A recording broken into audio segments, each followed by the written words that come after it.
pledge allegiance to the flag of the United States States of of America, America, and to the republic for which it stands, one nation, nation, under God, indivisible, indivisible, with liberty and justice for all.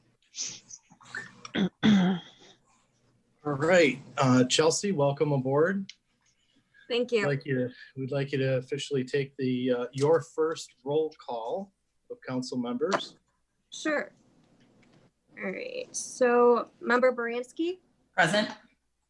can you state your location, please? Fraser, Michigan. Member Blanky, Can't hear. Well, we can't hear you. I know she can, but we can't. Or maybe she can't. One second. She's getting it together. Hold on. Okay. He's getting it today. He didn't have enough time for me to get it.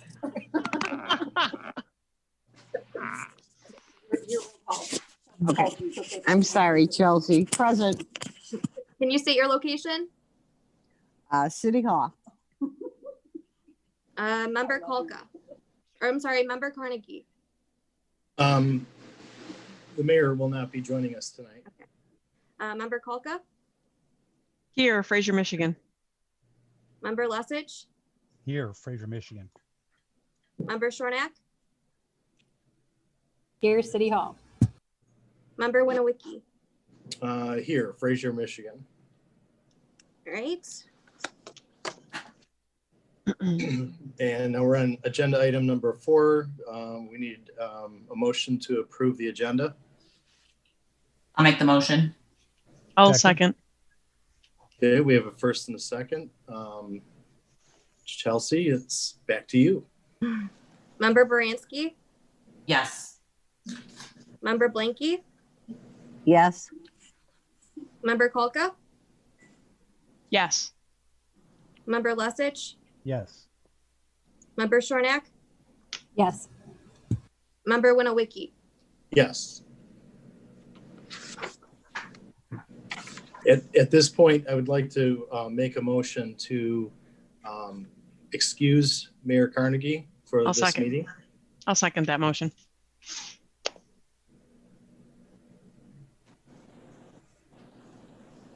Oh, is that me? I'm Yeah. sorry. It's okay. You're Member doing fine. We have a first and a second. Member Baranski, Yes. Member Blanky, Yes. Member Kolka, Yes. Member Lesich, Yes. Member Shornack,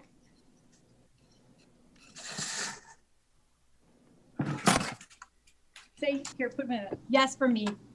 Yes, Member for sure. Winowicki, Yes. Okay. Now we're on to agenda item number 5, request for council action. 5A, consideration action to appoint an acting city clerk.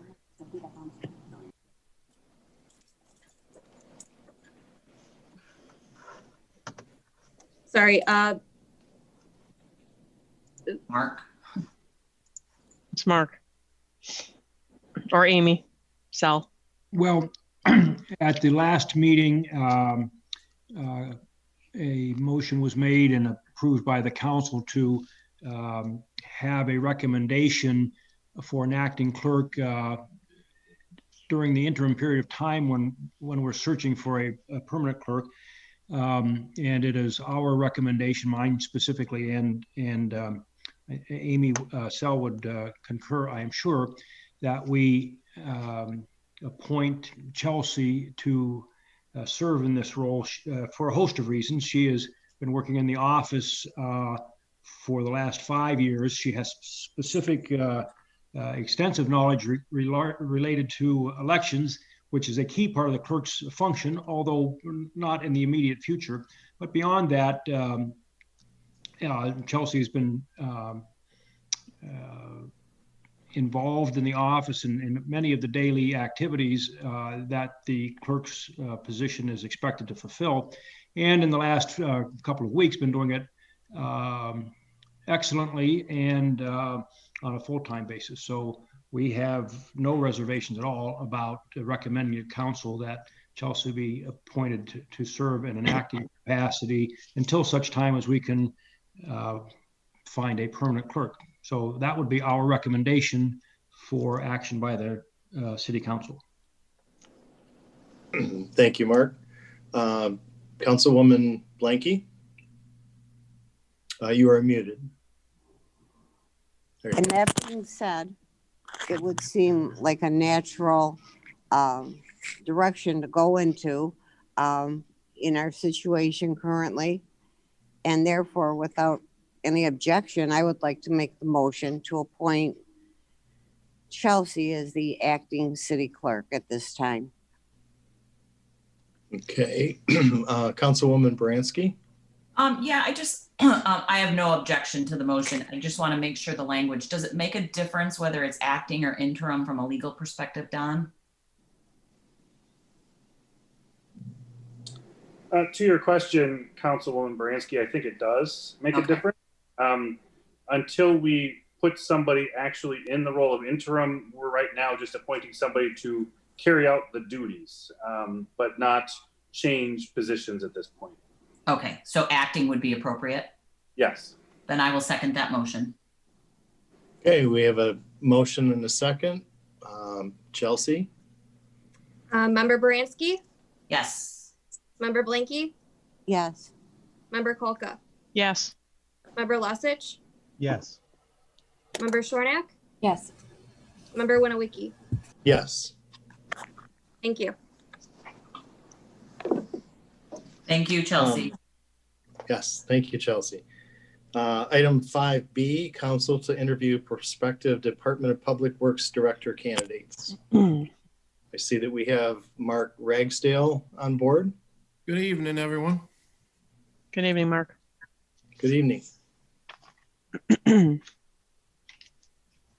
Council, who would like to go first?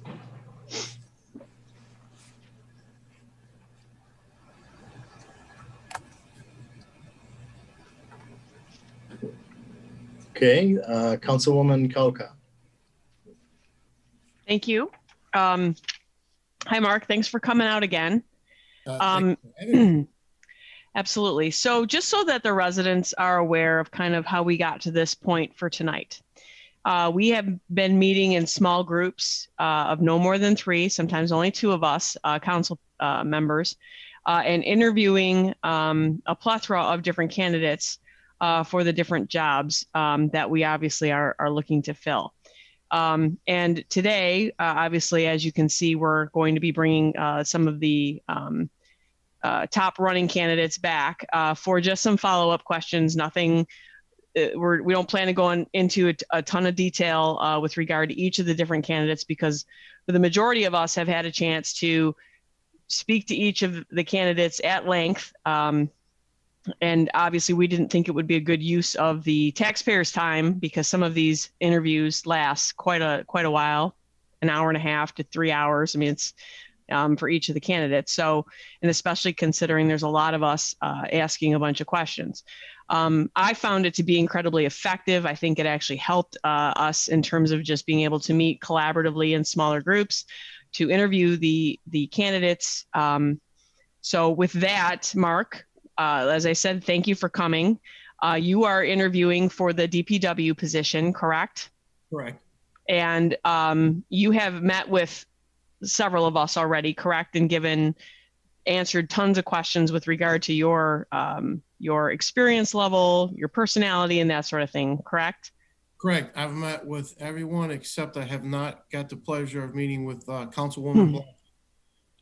But I found the interviews to be very effective as well. I actually enjoyed meeting with you in small groups because it gave me a chance to interview you as well. Excellent. So with that, obviously the taxpayers and our audience here is our audience tonight. They need to know a little bit about you. So can you give us just kind of a very quick synopsis of your background and why you think you'd be a really great candidate for our DPW position? Sure. I'm a 30-year veteran public service employee. I've held every position in a Department of Public Works from a laborer to a director. I have a bachelor's in community development, a master's in public administration, an S1 water distribution license, a class A CDL, I'm a 3-year graduate of Michigan Public Service Institute and a 5-year graduate of Midwest Advanced Public Service Institute. I was the former director of public works for the city of Hamtramck for 3 years, was the maintenance manager at Great Lakes Water Authority at the nation's largest wastewater treatment plant for 3 years. And I'm currently the director of public works for the city of Ecorse. In the beginning of my career, I served 22 years for the township of Brownstown, where I held every position from a laborer to a foreman. So not only am I familiar with the policies and procedures and the administrative portion, I grew up out in the field. So I've performed every job you can think of in a Department of Public Works. So I feel that what I bring to the table is I bring the institutional knowledge as well as the educational portion. And why do you think you would be a good fit for the city of Fraser? I prefer small towns. I prefer small towns because I like the feel. I feel that the residents as well as the council are more involved, and they seem to care about what happens more than larger cities. So with my experience that I've had working for some of the smaller communities, would like to bring that here to the city of Fraser. If you were offered the position, can you tell us what your first 90 days would look like? Absolutely. A lot of observation, to be honest with you. I would want in my first few days, I'm going to start pulling contracts. I'm going to start taking a look at contract language for the union employee contracts, the sanitation contracts, the engineering contracts, capital improvement projects that we have out, so I can get brought up to speed on that. And then just meeting with the staff, getting to know my staff, as well as the city council. But I think the most important thing in your first 90 days is you're pretty much assessing the fleet, you're assessing the training of the employees, the capability of the employees. And then I'm also, I'm coming in mid-budget year. So I want to be focused on the budget to be mindful that I'm going to hit our target budget goals. Well, thank you. I appreciate that. I have no other questions for you. I do appreciate, like I said, you coming. And obviously, if anyone else would like to ask Mr. Ragsdale some questions at this time. Yes, Councilwoman Blanky. Thank you, Mayor Pro Tem. Hi, Mark. How are you? I'm wonderful. If I was any better, I'd be a twin. Perfect. My line of questioning is going to go a little bit different. I was not involved in any of the previous interviews that you had. Okay. Yes, ma'am. And I'm going to come from a different angle. I was listening closely to what you said to Councilwoman Kalka, and I have a little experience in the recreation department through the years. I was an employee there, and my question is, in the cities that you were the DPW superintendent, did you work with the recreation department, or were you responsible for the parks? Because usually the title is Parks and Recreation. Did you encompass that part of the job? So, at the city of Ecorse and the city of Hamtramck, yes, Parks and Rec both fell under Department of Public Works. Yes. So, yes, I was responsible for the parks, as well responsible for the maintenance and any construction. I was not responsible for any recreational programs. Right. So, but when I worked at the township of Brownstown, actually, I started my career at Brownstown in October of 1992, and I hired in at the recreation department. So I was I ran a crew of 10 employees. I used to own my own lawn care service when I was a young man, and that's what got me the job at Brownstown Township because they hired me to run the recreational crew for maintaining the park. So we mowed all the grass, took care of the playground equipment, installed the playground equipment. So I did that for about a year and a half before I signed a union bid and transferred to the water department. Okay, so just to be clear, within your budget, then within your annual fiscal year budget, you have line items relative to the parks, their maintenance, and you're familiar with that, correct? Yes, ma'am. And repairs and additions, deletions, whatever. I know that we were in Fraser circa 1988, 89, very rare in the fact that the parks were taken out of recreation. Recreation was strictly recreation. And as a result of that, who was involved in recreation worked very closely with the DPW. Okay. Okay. So as you were speaking, I found your assessment of listening, learning, observing, looking at the contracts very crucial to this job because this is a small community. And, we're dealing with 15,000 people. And you're right. Everybody's watching and everybody has, most people have an opinion if something is right or wrong.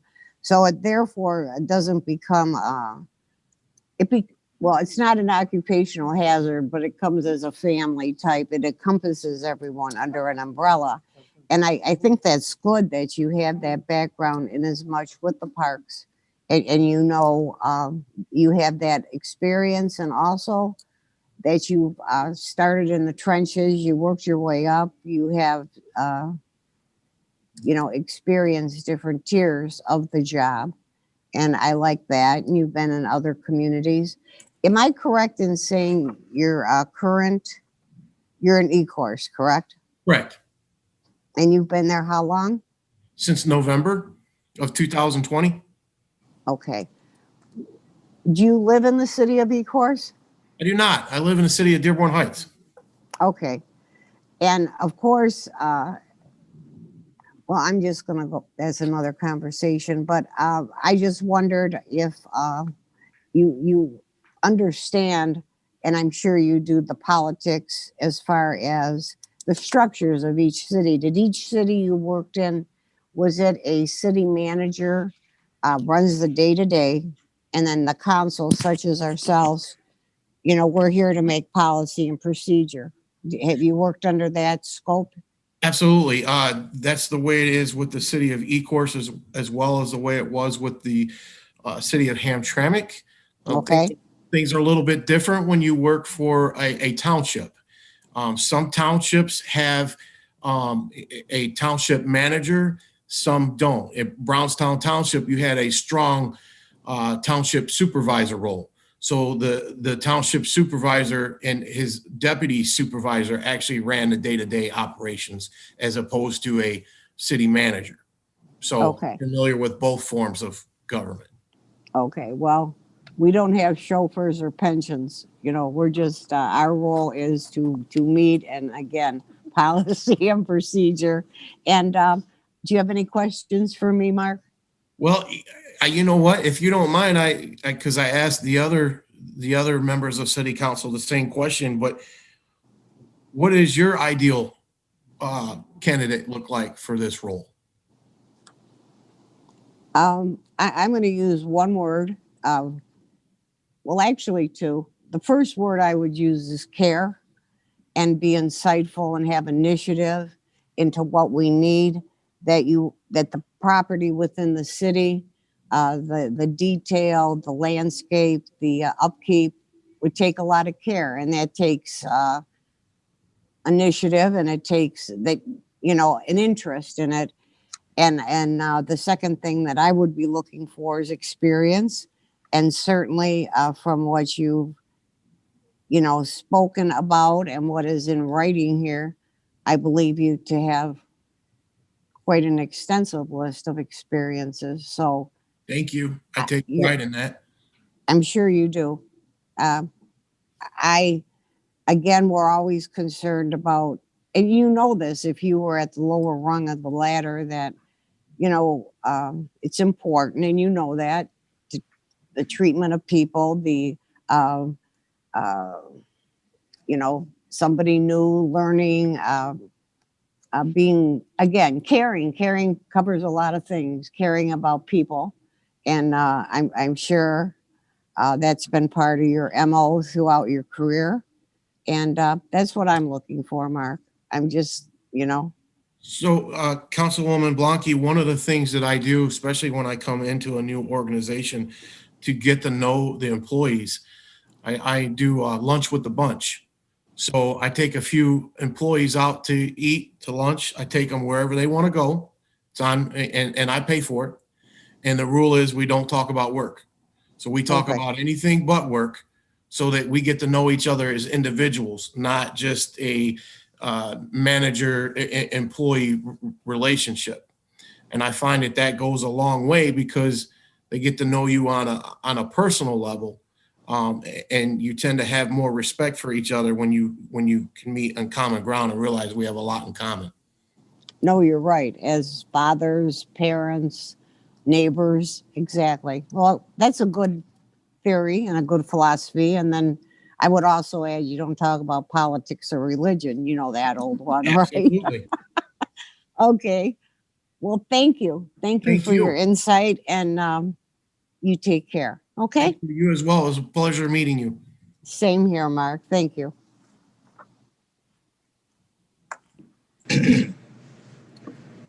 Okay, is there anyone else? Councilwoman Baranski. Yes. Hi, Mark. How are you? Thanks for coming back. Thank you. Thanks for having me. Absolutely.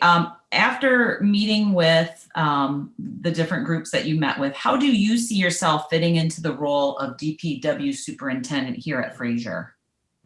Like I've been there for 30 years. I felt very comfortable with each one of you, to be honest with you. I really liked, I've never experienced, I've been in many interviews, but I've never experienced an interview where I got the chance to speak with city council members one-on-one or one-on-two. To actually, it gives you more time to get to know them, because ultimately, we're here to report to the city manager, who reports to you guys. So, you're the one that's setting the policies. We're the ones that enforce them. So, I felt very comfortable. I feel really good about it. And I feel that I would be a great fit for the city of Fraser. Excellent. My next question is, what's the difference for you between a job and a career, and how would that play out for you here if you were offered the position in Fraser? A job is an apartment. A career is your home. That's where you hang your hat. A job is just a job is just a way to make ends meet. A career, you put your heart, your soul into. You're there a third of your life. You figure, actually, in a lot of cases, more so. But on an average day, you work 8 hours. You go home, you spend 8 hours with your family, and you sleep 8 hours. So a third of your life you spend at your career. So you want that to be someplace that you want to be. So based on my interviews with each one of you, I feel like Fraser is a place that I actually want to be. Okay. And my last question is, do you have any concerns about the role and your ability to do the role of DPW superintendent in Fraser based upon what you know to date? No, I don't. I have zero concerns. Okay, thank you. Thank you. Okay, thank you. And back to council. Is there anyone else?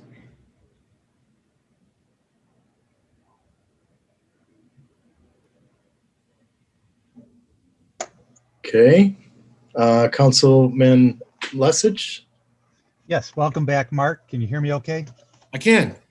It's nice to Pleasure see to you meet with again. you again. Yes, good to see you again. I enjoyed our conversation as well. You mentioned looking at union contracts and observing things.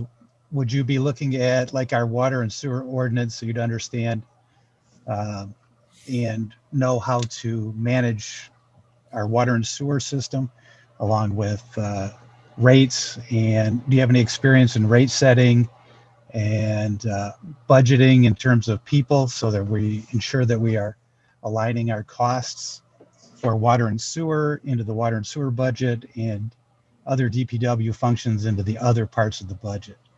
That's always a concern, is that we are segregating those costs so that water and sewer customers pay for water and sewer, and DPW operations are paid for by tax dollars and other forms of revenue. Absolutely. So one of the things that I would do is first I would check and see when you had your last rate study done. Checking with the budget, a lot of times you have to do a little historical digging to, I've been in different situations before where I find that when invoices come in, they're charged to the wrong accounts. Sometimes things are charged to Act 51, they're charged to the roads and they should be charged to the water fund, or sometimes things are charged to the water fund that should be charged to Act 51. So, that requires doing a little historical digging, looking into past invoice registries. But I'm very familiar with the rules of Act 51, where the money can be spent, where it can't. But yes, I would definitely familiarize myself with the city's water and sewer ordinances, because I have had to rewrite some of them in some of the places I've been to protect the city.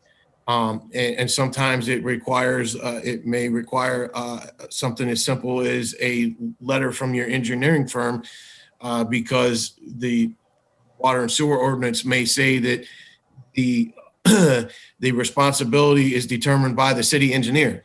So it's something as simple as having the city engineer draw up a form or a letter and bringing it to city council and having that attached to the water and sewer ordinance for transparency, so that the residents would be able to click on the website and click on and drop down and see the actual letter. So yes, I would definitely make myself familiar with the water and sewer ordinances. And again, I've had to write some of them myself in the past. Okay, I thank you, and I appreciate you used a word there that I appreciate, and that's protect. And one of the jobs one of the roles I think the DPW superintendent holds is the need to protect our ordinances so that they are enforced consistently and effectively to everyone. So, people have problems all the time with their infrastructure. Maybe their sewer line has a problem, and they may come to you and say it's the city's problem. How would you handle something like that, where a resident comes to you and says, hey, I've got a backup and it's your fault? And then you look at it. How would you evaluate that, and how would you handle something like that? Well, first of all, I would already have myself familiarized with your water and sewer ordinance, because that's always going to be my go-to, right? That's going to be my backup, is the actual ordinance, because that's what I'm there to enforce is our ordinances. But I would send one of our employees out. Somebody has a backed up sewer, I would send one of our employees out. Employee goes out and they're going to flip the upstream and downstream manhole to make sure that the city's sewer main is not clogged. Once we realize that the sewer is flowing fine, no one else has an issue, 99% of the time it's going to be within the homeowner's line. There's going to be a restriction. So then I'm assuming that the employees know this. If not, we would go through this. But we would instruct the homeowner that the city's sewer is flowing fine. The issue was within your line, and that it's your responsibility to have your sewer snaked. And we recommend that you have it cambered, because if it is backing up, more than likely there's a break in the line somewhere where it's just going to happen again. And if need be, if the homeowner was adamant that it was the city's responsibility, I would have the employee refer them to me, and then I would have either a phone call with them or a meeting and pull out the city ordinance and explain to them the ordinance, and go from there. Okay. I guess the last question would be, as you get familiar with the city and you're driving around and you see something that could use some attention, would you put that on a list and then address that after your first 90 days and put it on your to-do list for the next 90 days? And It would just depend on what it is. Some things might require immediate attention. So it might not even go on a list. It might be something I need to make a phone call and I need somebody to get over here and take care of it now. So I guess it just depends on what it is. Some things, for instance, the cities, and I have no idea what your fire hydrants look like, but a lot of times it's public perception. Okay. And fire hydrants is a thing that represents public perception. Believe it or not, if your fire hydrants look bad, your citizens just assume that the rest of your water system looks bad, okay? Because they're a visual focal point. So a lot of times the city doesn't pay enough attention to detail to their fire hydrants. You drive into a community and you see a nice freshly painted fire hydrant and you say, wow, they got their act together. This looks good, right? You see a fire hydrant that's 4 different colors and maybe it's been burnt or frozen, rusted. That's a reflection on the community. That's a reflection on the water and sewer system. So a lot of things are about public perception. okay, thank you. That's all I have right now. Thanks. Okay. Anyone else? Okay. Then I'll go. Mark, we've talked a lot about small town, small community, commitment to the community. What can you say to the residents to assure them that you would have the community's best interest at heart? And then part 2 with that would be, being that you're a Dearborn Heights resident and it's quite a commute, what's your plan for that commute? So the first part of the question, I would let the residents know, Google me, look up what I did, what I was able to do for the city of Hamtramck. The city of Hamtramck was paying $48,500 each time to plow, each time it snowed, to plow all the city streets and take care of the salting in the city streets and the parking lots. I was able to train employees myself, purchase the vehicles, rent a DPW garage, bring that back in-house, and we were able to get it done for under $4,000 each time. So less than a tenth of what we were paying the contractor. That money came out of Act 51 funds. So that money was then able to be used for capital improvement projects on the roads to fix the roads instead of just maintaining the snow and ice on them. So I would let the citizens know that I truly care about where I work, and my job is focused on always has the resident at heart. I teach my employees the anagram STEER. All citizens deserve services that are safe, timely, effective, efficient, and resident oriented. And what I mean by resident oriented, like I spoke with some of the council members before, we have a job. We go home to our wives and husbands and children and have a roof over our heads because we have this job working for the public, because the citizens pay taxes and they pay water bills. And our employees need to realize that. They need to realize that the reason we have jobs is because these people pay taxes and they pay a water bill. And because they pay taxes and they pay a water bill, they expect a certain level of services. And it's our job to deliver. And your second part of your question, I live in Dearborn Heights, and you ask what was my plan for that. I would love to move to Macomb County, so it's just a matter of timing of of getting some personal things in order, and yes, I am ready to move. Okay. Well, thank you, Mark, for coming back. Thank you for fielding the questions. And at this point, I think we would be ready to move on to 5C if there's nothing else from council members. However, I know we're a little bit ahead of schedule. And I would defer that back to Amy to see if our first candidate is potentially ready for an early interview. I will see if I can arrange that. Okay. Thank you, Mark. Thank you. It was a pleasure seeing all of you again, and it was a pleasure meeting you, Ms. Blanke. Thank you, Mark. Thanks, It's okay. It sounds so European. What's that? Her last name is Blanky. Oh, I'm sorry. No, It it's can be okay. Blanky. It's way It can- fancier. She said it sounds European. I liked it. I do too. I'm calling you that from now on, Miss Blanky. Amazing. Mayor Pro Tem, your wish is my command. Okay. News. Thanks, Mark. Thank you. Thank you, Mark. Percola is here. Percola, we are running a little bit early, and I see you here. So thank you so much for reading our minds. Welcome, Percola. And with that, I will open to council to, if anyone has any questions of Percola. Councilwoman Kalka. Thank you. So I just figured we just keep the same format as we did. Can't hear you, Dan.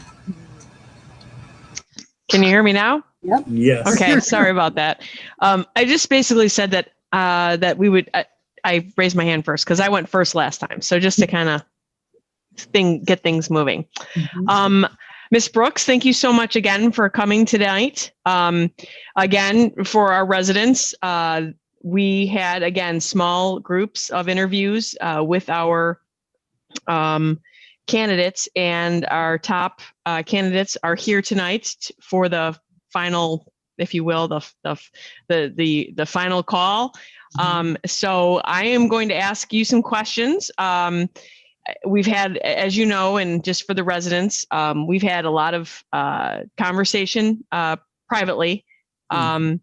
And I appreciate that very much. It gave me an opportunity to get to know you better and whether or not I believed you would be a good fit for this this particular new position that we have, which, just for the residents, for them to understand a little bit, we're looking for an assistant city manager that is also going to be our finance director and will also oversee the Parks and Recreation and our IT department. And then we sent out a job description, and we had a bunch of people interview, went through the vetting process, and this is where we're at for tonight. So, Ms. Brooks, tell us why you think you would be a really great assistant city manager / finance director / Parks and Rec director and IT head, department head. Well, I want to thank you guys for having me again. I appreciate it. I believe I would be great fit for this position because I have worked in accounting all of my adult life. I don't want to tell you how many years it is, but it's quite a few years. And I have worked everything from general accounting, accounts payable, accounts receivable, collections, as well as working in audits with our CPA firm, and also working with grants management with our grants administrator that we have, that our pre and post award budgets were correct. Also working on budgeting, capital and annual budgeting for the organization. I've been doing that, oh gosh, I would say in excess of at least 20 years, but I don't want to give my age away. Okay. You'll look great. As far as working as assistant city manager, I am also a Fraser resident. And I have a vested interest in making sure the government runs smoothly. And if I can work in the government and work with the finances, work with Parks and Recs, which is an area I have not worked before, but I am willing to learn that. I have and currently am responsible for IT management, particularly with regards to the accounting software and the software that we use in the finance area, but also working with Wayne State University and their IT department to get us up and running. We built a brand new health center. And so I was kind of involved with all of that construction and things that I never ever thought I would have to think about, such as colors of flooring, colors of walls, where servers are going to be located, those types of things. So I believe that I know I have the knowledge for finance director. I believe I have the ability to get up to speed on the assistant city manager role, particularly since it's new. It gives me a chance to kind of make my mark on it, as well as work along with the gentleman that's been kind of pitching in for the finance area, the gentleman from Roseville. I believe I'd work well with him, as well as working with the interim city manager, Mark, who I also spoke with. In other words, you would be using Mr. Walters kind of as a liaison for any questions you may have. Is that what you're? Yeah, that's okay. correct. Yes. Fair enough. So tell us what your first 90 days would look like if you were offered the position. Okay, my first 90 days, of course, I would like to speak with Mr. Walters. I like to work with the finance area with Tanya and Carolyn, who I met previously, and also work with Mark just to get up to speed on the things that I need to know coming in. From there, I like to meet all of the department heads, understand what it is they require from me, and also understand the things that they will provide to me, understand the workflow, the processes that the city has in place, and also look to see if there are any enhancements, any improvements that I think would work well within the city proper, and also meet with the city council or have some kind of Zoom meeting, or, just to get an understanding of their perspective on this job and what they're looking for as far as expectations. And just look forward to meeting those expectations, and having the support of the council really is really important to me. And hopefully I would do a great job. I know I would. So I do have one other question. You had said that you didn't have a whole lot of experience with Parks and Recreation in our recreation department. Yes. Can you tell the residents, if you were offered the position, what you would do to bridge that learning curve? I would, of course, hope to speak with if I know the department is closed right now, but I would hope to speak with whoever has the knowledge that they can transfer to me. I'd appreciate that.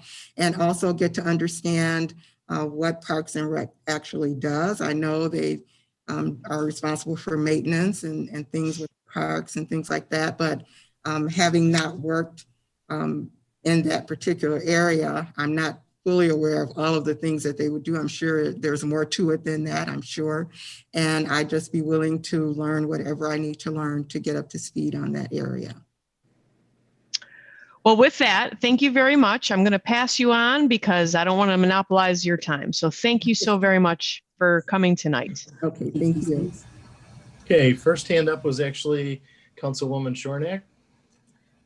Hi, I didn't get a chance to meet with you prior. I apologize. My schedule did not allow it, Ms. Brooks, but thank you for being here this evening. Thank you. So, just in looking over your resume, I know you said that you have dealt with IT, so that's great because we're looking to change that up a bit as well. And my question is with regards to, you said software where you currently are. Have you had any lengthy experience with the BSNA software? I've worked with BSA about 9 months when I worked for the library system within the city of Detroit. And at that time, the decision was made to switch to another compatible software, which was called Civic, which seemed to fit better with what the library was doing.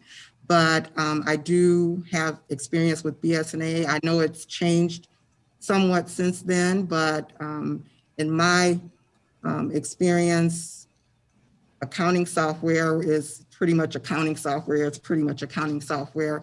You know, I definitely want to be a good steward for the taxpayer dollars.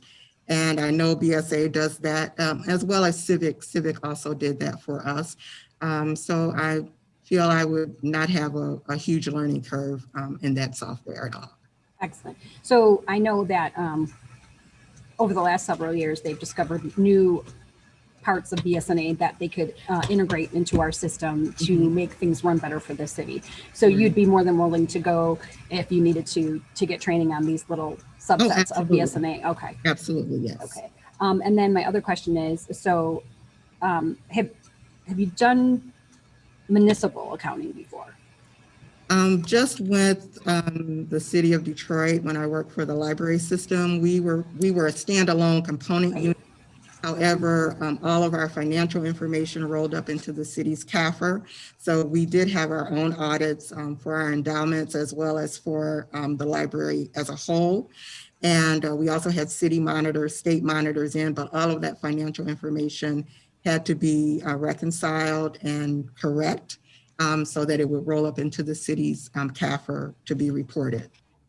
I work for a credit union, so I completely understand the whole balancing of GLs and all the other fun stuff. So with that also, my other question is, so with doing the bills, so I know here we just have like different sublines, but you and I in that particular thing would say GL. So, you know, they fall under different things. So, you know, we get the bills every month and we look them over. So I just want to make sure that whomever takes this position will look at anything, and if they see an expenditure, because recently we've found some things that are inconsistent that, you know, that you would bring them to the forefront right away if you felt anything was out of the ordinary, at least, you know, for further investigation, I guess is what I'm saying. Oh, absolutely. Okay, great. In my experience with the health center, we also had that. And unfortunately, because the lapse was like 4 months, we had to come back and restate everything to the board. So I was absolutely determined to make sure that as the expenditures were allocated, that they were allocated properly and into the correct program or to the correct department. I definitely understand that.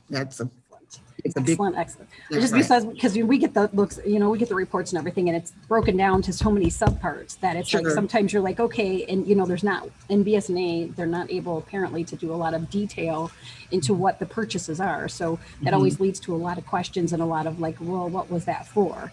And so, you know, somebody on the other end, you know, putting in the information has a lot more details, actually seeing the physical bills. So that would give me a little more, that would make me feel a little bit better if I felt like somebody was really looking at every single bill. Absolutely. So, thank you. Yep, that's actually really all I have because of the rest I got off your resume and everything. So thank you very much. Okay, thank you. Okay. Thank you, Percola. Next hand up was Councilwoman Blanky. Thank you, Mayor Pro Tem, for saying that. I thought you were ignoring me at first. Yeah, you're on mute. You're on mute. Kathy, you're on mute. There you go. Hi, Percola. Hi, how are you? Good. We haven't spoke either. Yeah. For the record, I would never ignore you, Councilwoman Blanky. I'll second that emotion. Thank you. I meant motion. Okay. Thanks, Percola. You didn't come far, did you? You live nearby. Yes, correct? I do. Yep.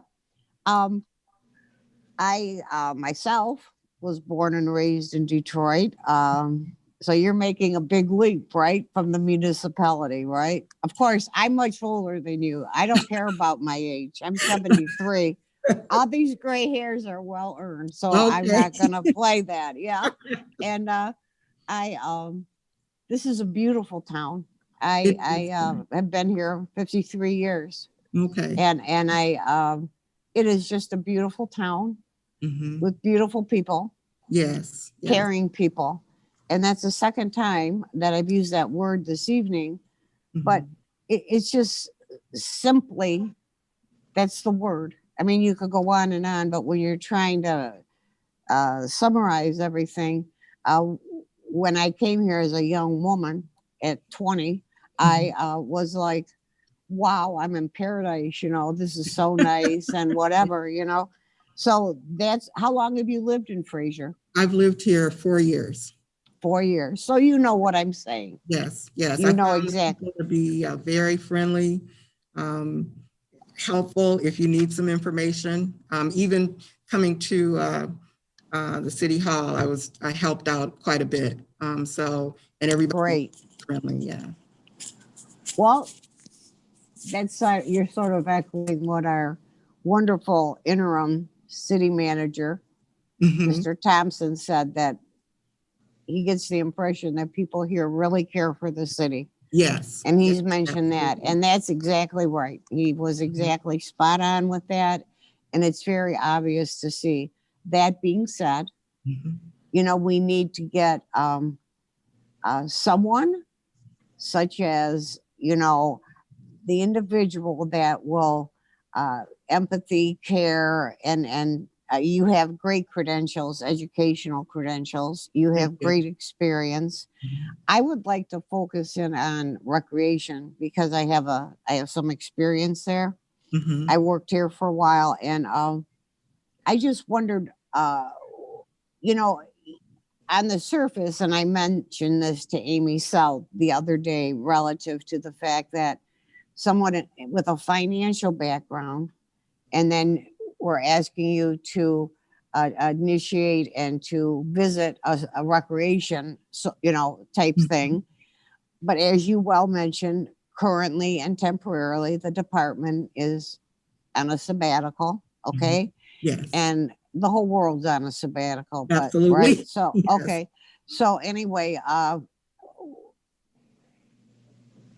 that is like 180, from statistics and finances and whatever.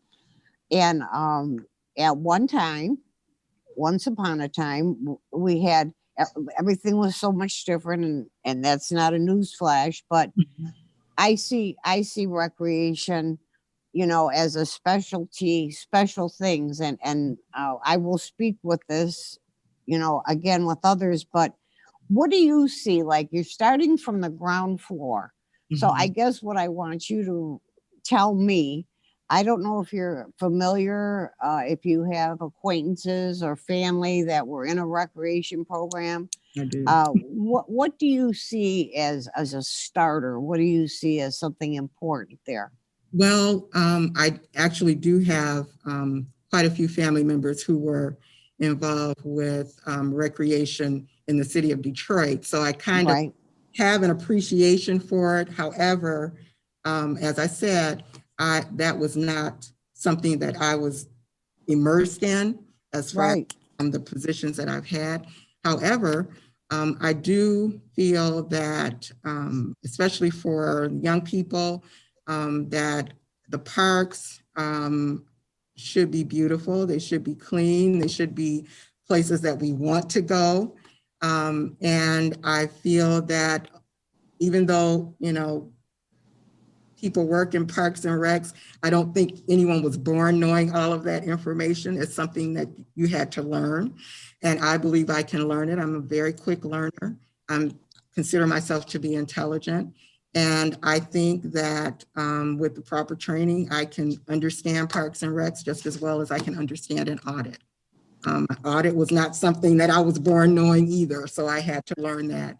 And well, I still don't understand an audit, but go on, seriously.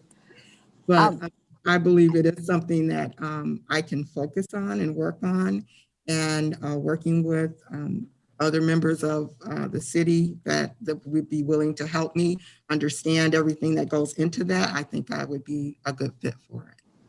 And it would be something new for me to learn as well, which is definitely, like I said, that's a real, because that would be like someone asking me to do your job within finances. It wasn't happening. So anyway, there's no doubt in my mind, because you've got a clear field. This is, whatever you initiate, whatever you, and again, you can speak to people and get some information, whatever, as far as what we had and where we are today. And I guess what I'm saying relative is you made a comment, and I just want to clarify that you would not be responsible for park maintenance, just so you know that. Right. Oh, So yeah. you don't have to bring a rake or a wheelbarrow or anything. That would be the DPW. Okay. Right. So that would not even come in your purview at all, you know? Yeah.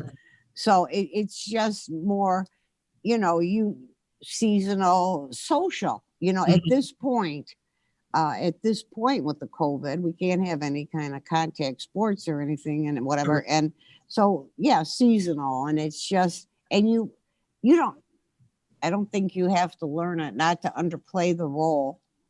But I mean, it's just something like you said, you'll learn the process of where we were and where I think we need to go seasonally or something for socialization, because in keeping with, I think in keeping with the standards of the city, we are a very social city again, and it all goes back to caring and being together and to that point. I really don't have anything, because when it comes to finance, I'm dead in the water. I don't know what to ask you, so I wouldn't even go there. I noticed that you have, again, high credentials and an educational background, and was a pleasure to meet you. Thank you. And I thank you for hooking up with us tonight, and and the best to you. Okay. Thank you. My pleasure. Thank you. You're welcome. Thank you. Thank you, Percol. Thank you, Councilwoman Blanky. Do we have any other questions from council? Councilman Lesich? Yes, thank you. Hi, Percola. It's nice to see you again. Nice to see you as well. Just a couple things. When we talked, I had asked you what size the organization you have been working with at the Wayne State University Health Center. Yes. And could you give us a little idea of what your responsibilities were there in relation to taking over this job, which is the big seat where you're now responsible for basically all the finance department functions. Right. And so give me an idea of what your span of control was in the health center, and how that fits with this role. Okay. At the health center, when I started in as senior accountant, and that role pretty much covered the general ledger, maintaining the fixed assets, assisting in budgeting process, assisting in the audit as well, assisting with accounts receivable, accounts payable, and also working on financial reporting, which you can imagine in healthcare, there is a lot of financial reporting to the feds, also to our city and state monitors that we have. Also working with the department heads, helping them to monitor their individual budgets that they are responsible for, working as liaison for payroll function as well. We had a third-party payroll provider, but I was responsible for making sure the hours were correct and the withholdings and all of that.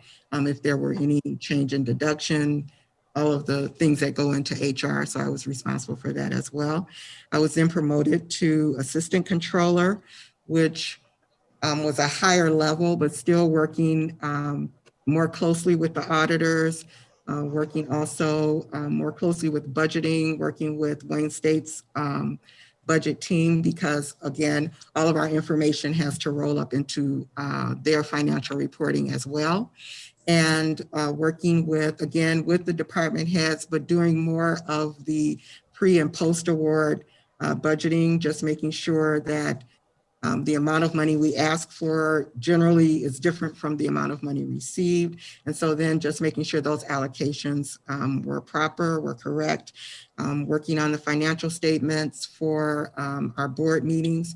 We meet with the finance committee once a month, the week prior to the full board meeting, and working with our finance chair. If there were any questions on financial statements, I was the person that he presented those questions to, and I would have to respond, as well as I attend all of the board meetings and just responding to any of their questions if there were any.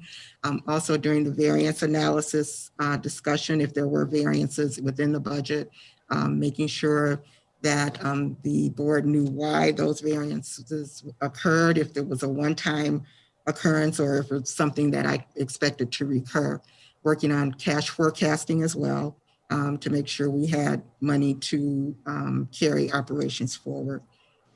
Also working somewhat with Wayne State's Treasury Department. We get some revenue from Wayne State as well. So I had to make sure that that financial reporting to them was correct. And they basically come in every beginning of the fiscal year and say, we gave you $1.2 million. Do you need more or less? I would let them know we always need more. It doesn't matter what happened, but just being responsible for their dollars as well is a big part of the assistant controller position, as well as working with any other external customers, working sometimes if we have a busy, really busy day, I work the front counter. I don't mind doing that. It's not part of my job, but it helps the students get in and out and get taken care of, faculty and staff as well, coming in for whatever, either vaccinations, some of them, or if they're having, some of them, have allergies and things like that, especially in the spring and summer, just making sure that all of our customers are taken care for, and that's pretty much it, I guess. I just have one follow-up to that, and you kind of already answered it. In this job, we have a small finance department, and the front counter is often, we have people standing there needing attention. So you wouldn't have any problem going up there and pitching in and doing whatever it took to get the resident taxpayer, whoever, handled. Yes, absolutely. Okay. Thank you very much. I appreciate the responses. Thank you. Thank you. Okay. Thank you, Councilman Lesich and Percola. And next hand up is Councilwoman Baranski. Hi, Ms. Brooks. Thank you so much for coming back. Nice to see you again. You also. Thank you. Now that you have had the opportunity to meet with some of the city council members, the interim city manager, and some of the staff at in the accounting department, how do you see yourself fitting into this role and executing it?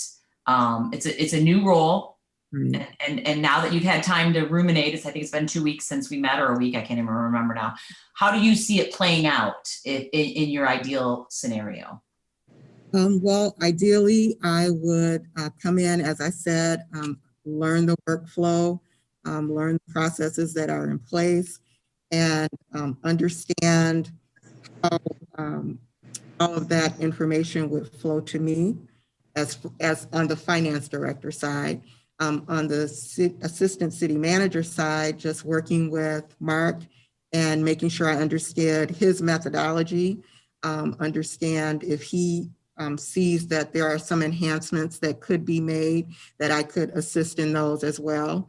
I do understand, he did tell me that he had instituted a purchase order system, which I was glad to hear, because I have gone into, especially with the health center, the purchase order was an email basically from someone saying, buy this, or I bought this. And there was no paper trail other than that email until the invoice came in. And then we'd have to find out, well, is this the price that they quoted you? Those types of things. So I was glad that he did institute that. That's really important for taking care of the finances and also for budgeting purposes as well. I think auditors appreciate when there is a definite trail to follow. As far as, like I said, my first 90 days, just getting to know the staff, getting to know the department heads, getting to know how the city runs, and understanding what the expectations are from council and understanding their vision for the position as well. And I have no problem saying, well, this was your expectation, but I don't see that working. If we could come to some other kind of compromise, or if it's something's wrong, I have no problem saying that at all. I'm not a timid person. I'm not confrontational, but if there is something that I think needs to be brought to the attention of council or to Mark's attention or to whoever, to a department head's attention, I definitely will do that. Okay, excellent. And what is the difference that to you between a job and a career, and how would that play out here if you were given the position? Well, to say a job, I've heard people say, you know, this is just my job. I'm just here to get a paycheck so I can pay my bills. And I understand we all have bills and we all have to pay them. However, for me, this is a step for my career as far as enhancing both my public administration skills, which I have a minor in public administration, and also in learning a new skill set, which is always good. I'm I guess, a habitual learner. I don't know. I'm always looking for something to learn. And working as I have, I've tried to take different steps to learn different parts of accounting, different parts of public administration.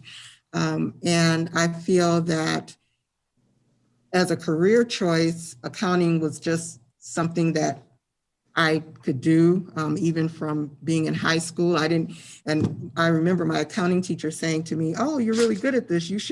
This should be what you do." And I'm like, "Oh, you really get paid for this?" I thought it was just, that we had to pass. But I've tried to learn things as I went along, and I think I've done a pretty good job in my career. I started out in for-profit. I learned the for-profit side and got into nonprofit and decided I liked nonprofit a lot better. It was a better fit for me. But I've tried in the nonprofit arena to learn as much as I could.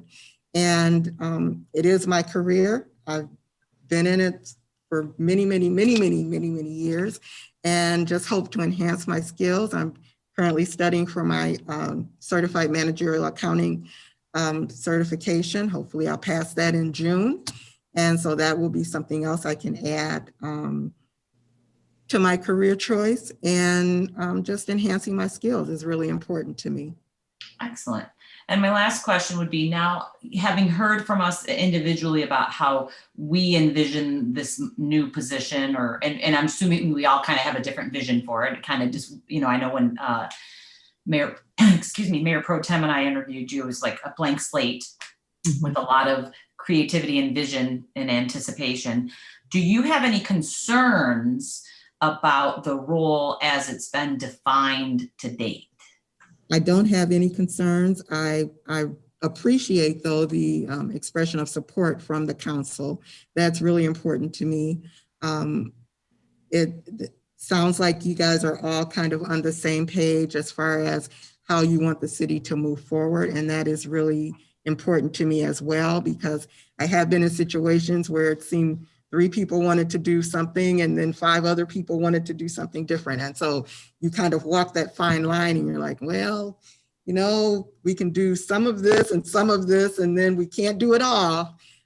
So I appreciate that support, as well as the support I felt from Tanya and Carolyn as well. We had a really good discussion, I thought, as far as the actual challenges that they are encountering every day, and how they felt that this position could assist them. And also talking with Mark, how he felt that the role, he did say, was a blank slate, and I could pretty much make it what I want, but I want to make sure I'm not coming in and disrupting. I want to be helping and enhancing. So that's my goal. Excellent. Thank you so much. Mm-hmm. All right. Any other questions from council? Okay, thank you again, Percola, and thank you, Councilwoman Bransky. I have just a couple of questions. Mm-hmm. Being that you're a resident and close to a lot of the action, and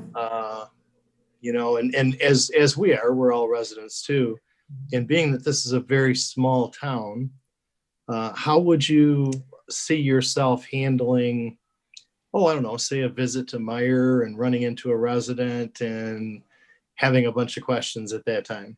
Well, I have actually experienced that. When I worked for the city, I was always running into people. I don't know why, and I would have my City of Detroit emblem on, and they would always want to ask me questions about the city, particularly as it got closer to some of the bankruptcy issues. However, my answer would be, if it's something that I can share, I would. If it's something that's confidential, I would just tell them, well, you'll have to wait till the city council meets and see what their decision is. I'm not a person that would just blab. I'm not a blabber, gossiper, or whatever you want to call it. So even though I would have access to confidential information or conversations, that's not something that I would give out to a resident. You know, we can discuss general topics, which we all have a hand in, as far as services that we've received. I know a lot of times people will want to say, well, you know, I went there and they were really rude to me and they want to complain. And so I would listen to those complaints and, you know, say, apologize for that and say, hopefully the next time you visit will be a much more pleasant visit, and turn it off that way. But I definitely want to hear what the residents have to say, particularly when finance impacts everything within the city. So I think it's not all bad when you are approached by residents, but sometimes it can be a little awkward. Okay. And in our separate interviews that we had, I think one of the first questions that I asked you after I found out that you were a resident of Fraser was, what could you tell the residents what made you choose Fraser for your residence? I, in looking around for somewhere to live, I wanted not a great big city like the city of Detroit. I wanted more of a hometown feel, but being close to the city so that I could take advantage of the things that the city has to offer, the great theaters. And of course, now we can't do any of that because of COVID, but when it opens back up, I hope to be able to take advantage of that.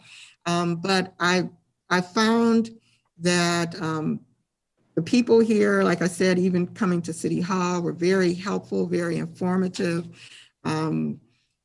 Also just really friendly. And I really like that. I've lived in other cities I won't mention, but where I didn't feel the residents were friendly. You know, you say hi and people look at you like you're speaking a foreign language or something like that. But here people say good morning, hi, how are you? I have a hat which I wore during the Christmas, and it lights up like little Christmas lights, and people just stop me on the street and like, oh my gosh, where'd you get that hat? That's so cute, you know, things like that. They just kind of make you feel a part of the city and a part of, you know, what's going on in the area. So I just found that I really, really like Fraser. And so people say, why do you live in Fraser? And I'm like, it's just really a great town. I know it's small, but I just like it. It fits me. It's a good fit for me. Okay. And the last one, I have to ask this because I asked this of the previous candidate. What's your plan for the commute if you're the successful candidate? Well, my commute is only like a mile. So in the summer, I'll walk. And in the winter, I'll drive if I have to. And that's pretty much my plan. I'm not far away, so I don't really have a commute issue right now. Excellent. All right. Any other questions from council? All right. And okay, so we're again, thank you so much for revisiting and going through all these questions. And I'm going to defer now back to Amy Sell to see if she can pull some more magic because we're still moving ahead of schedule. And that's unheard of, really. Yeah, I think Chelsea, whoever's managing the the waiting room might be able to assist to see if our next candidate is available. Thank Okay, you very much, Ms. Brooks. thank you so much. You guys have a great evening. Thank you. We'll be in touch. Thanks. Thank Bye-bye. you. Yeah, Amy, they're not in there yet. Okay, I'll go ahead and give them a call. I did try to give folks a heads up that we were running early. I'll give them a call. Can we take a 2-minute break then, Dave? Yes, can we extend that to say maybe 5 minutes? Even better. Thank you. Okay. All righty.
is on board, and I'll open the floor to council. Welcome, Vince. Thank you. You're welcome. Does anyone have any questions for Vince? Councilwoman Shornack, you're on mute, by the way. I know. There you go. I was on mute on purpose. Hi, I didn't get to meet with you one-on-one, sorry. My schedule didn't allow that, unfortunately, for everybody. So I did have several questions. Sure. I am also, well, I actually am in the credit union world. I've been there for quite a while as well, so I could understand your resume. All right. But then that leads me to a couple questions with regards to municipal accounting, which of course is different. Sure. You know, I know in general accounting is accounting, but it is different when it goes from credit union world to municipal, because I know I had to take an accounting class and I wanted to kill myself because it's completely opposite of everything we do in the credit union world. So yeah, it just drove me crazy Right. to think backwards. But anyway, do you have any background with BSNA software?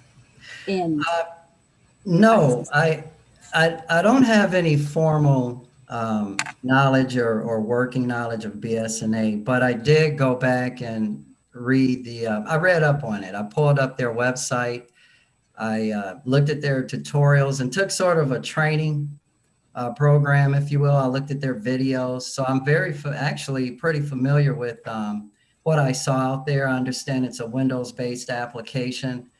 And it's got 4 major segments: financial management, BSNA online, property tax assessments, as well as community development. So, you know, looking at their tutorial, and it looked pretty simple. And I noticed that they said out there, if you've got even basic computer skills, it's relatively easy to learn. So I don't suspect or didn't suspect that it would be a problem, but looking at it, it looked pretty simple.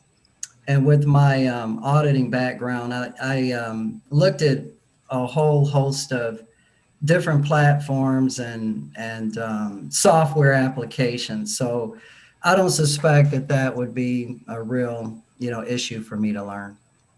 okay, thank you. My next question was with regards to IT. Were you over the IT department, or do you have a working knowledge of the IT department from when you were your previous positions?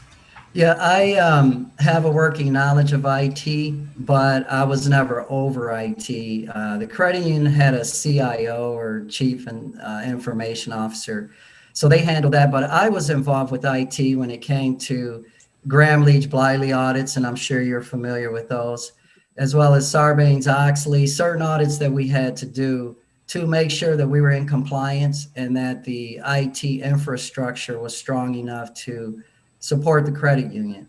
So as well as risk assessments and frameworks that needed to be put in place for the regulators and compliance and appease them, that we had a sound and a robust program. I was involved in that sense. So working with the CIO and the executive team on putting those programs in place, the risk assessments, as well as the audits. Okay, thank you. My next question is with regards to switching over from, it is definitely a different animal going from, well, I'm just going to say, well, not just the credit union world, but to city employee, to government, from, well, because credit unions are owned by the members, but you know what I'm saying? It's just it's a whole different perspective of how finances work and stuff like that. So how do you feel that you would take on the new duties, knowing that it is a completely different animal that you'd be getting involved with, because it really is. I hear you. I've done quite a bit of research on municipal governments from the finance and accounting side of it since, I started interviewing for this role. And first I want to say I have 25 years of finance and accounting experience. So I've worked not necessarily for municipals, but in a wide range of primarily financial services in that industry and for those companies. So I've got quite a bit of extensive experience in both finance and accounting where I can seamlessly transition into other areas. As far as fund accounting, which is and generally accepted standards, which is what municipals go by, government accounting and auditing standards. I read up on it and familiarized myself with the fund accounting. So I'm pretty comfortable with it. And actually, what I was doing is a little more difficult. The fund accounting is pretty simple. I looked at City of Fraser's budget. I looked at their general ledger accounts, their funds, and I read the audited financial statements. So I got a pretty clear sense on what's going on and how it happens. You've got your general fund.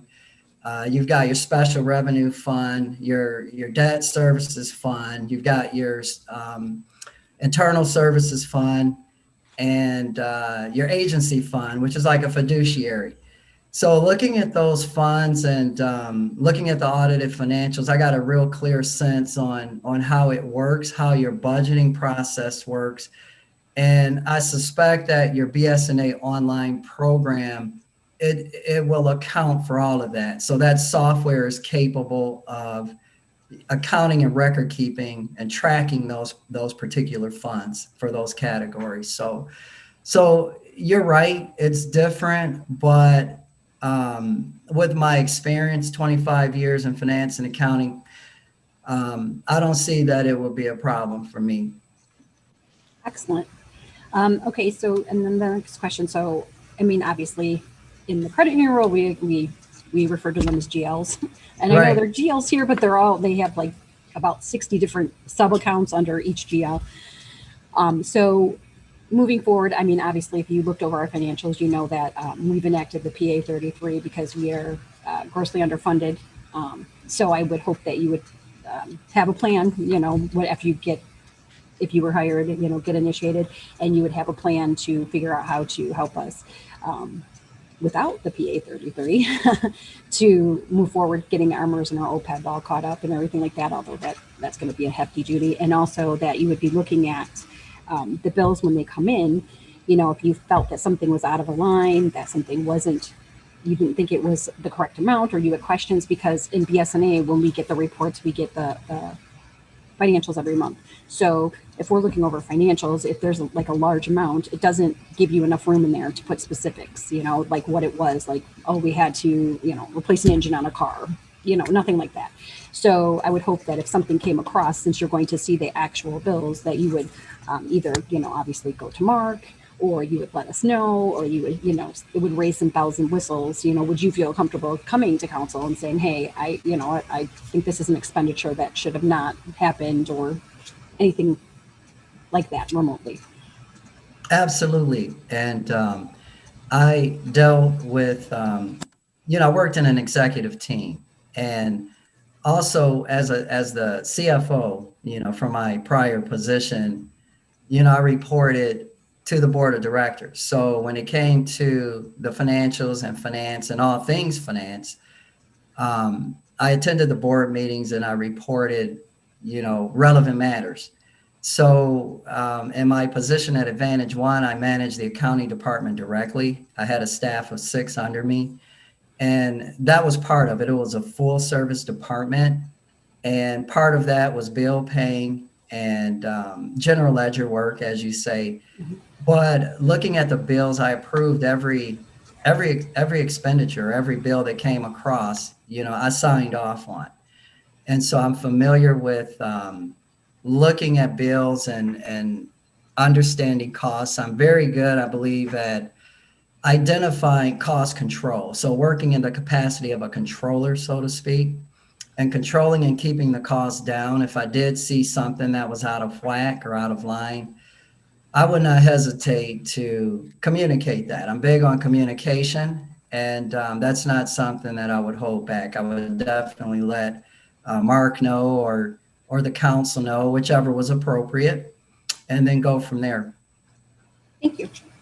You're welcome. Thank you.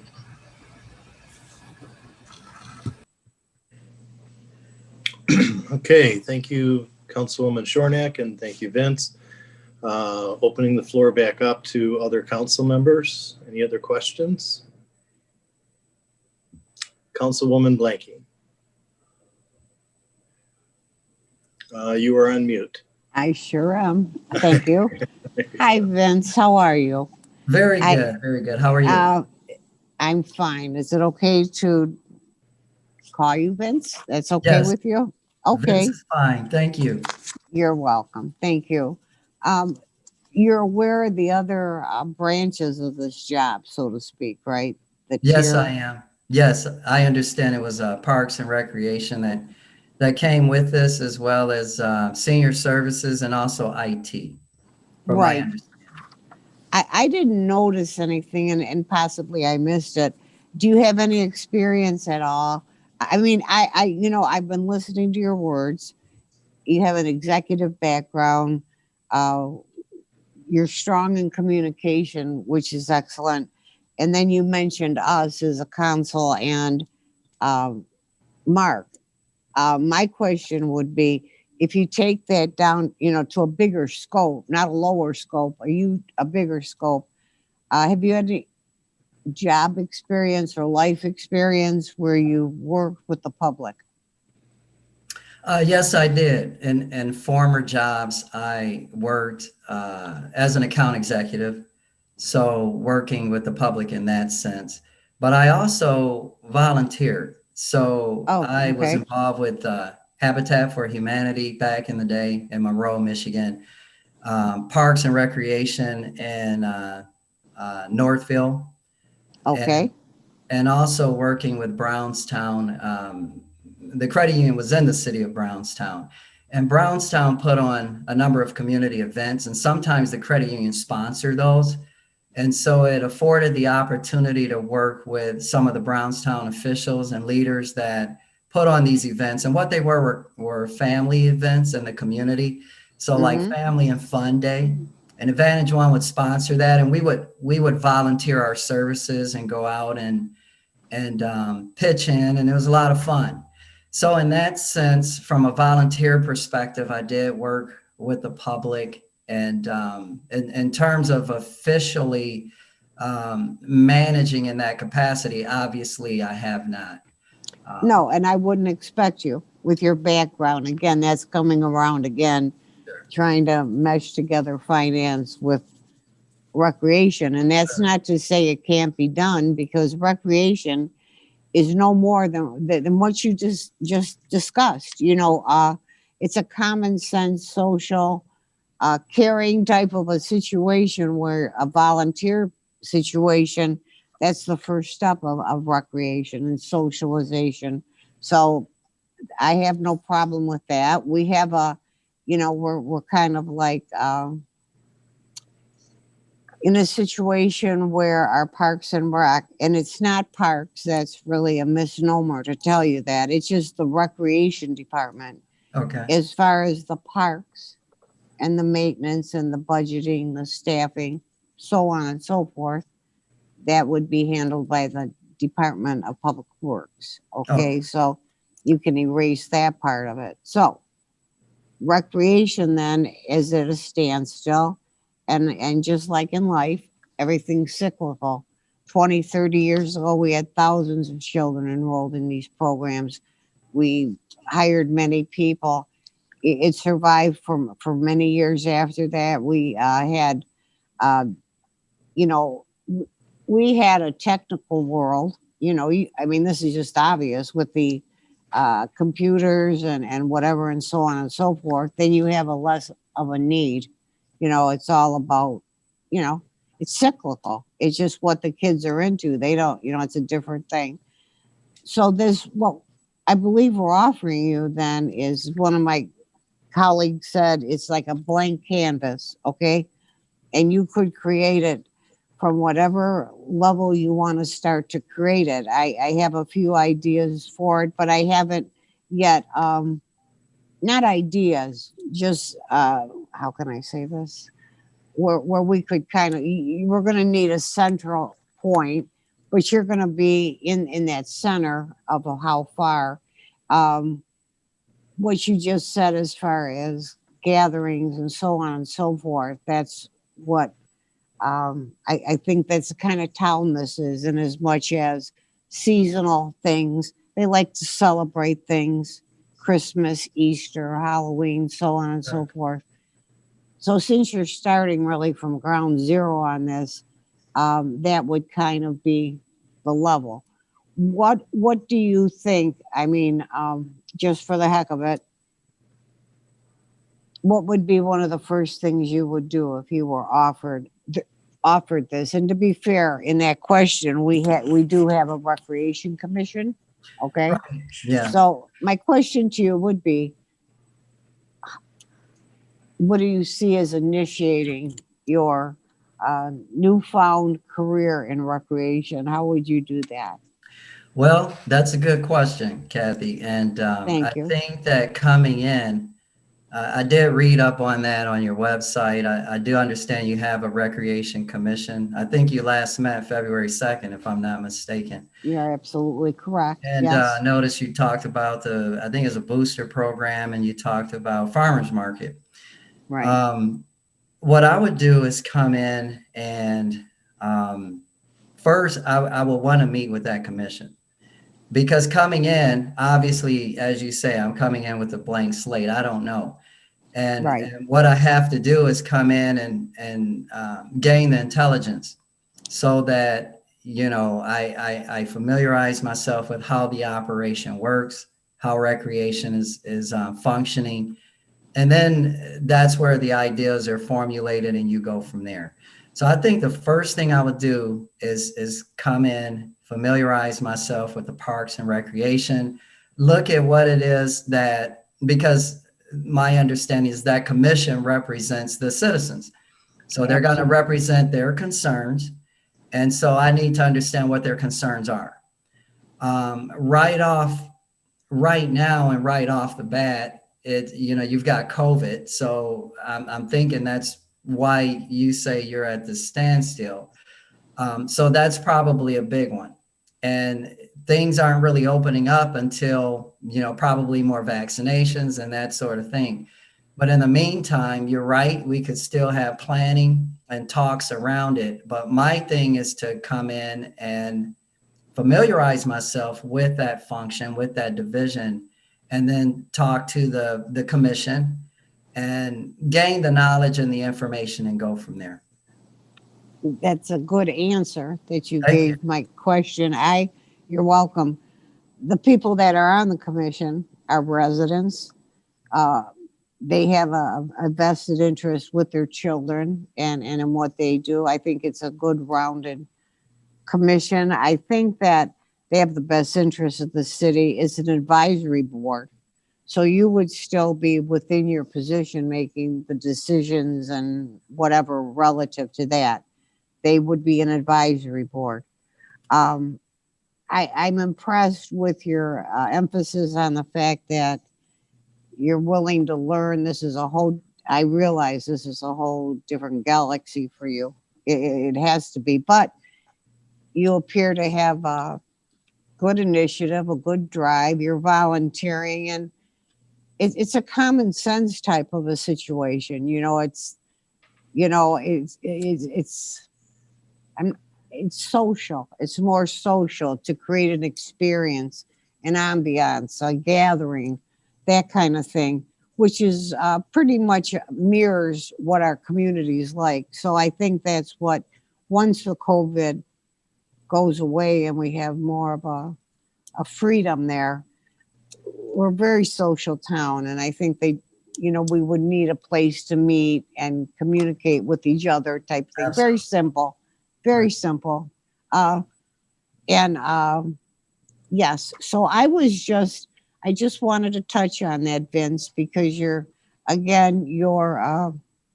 have good background, education, experience in finance. And so I've asked others, I just want to cover the recreation portion of it. Sure. And I appreciate your answers and I'm content with them.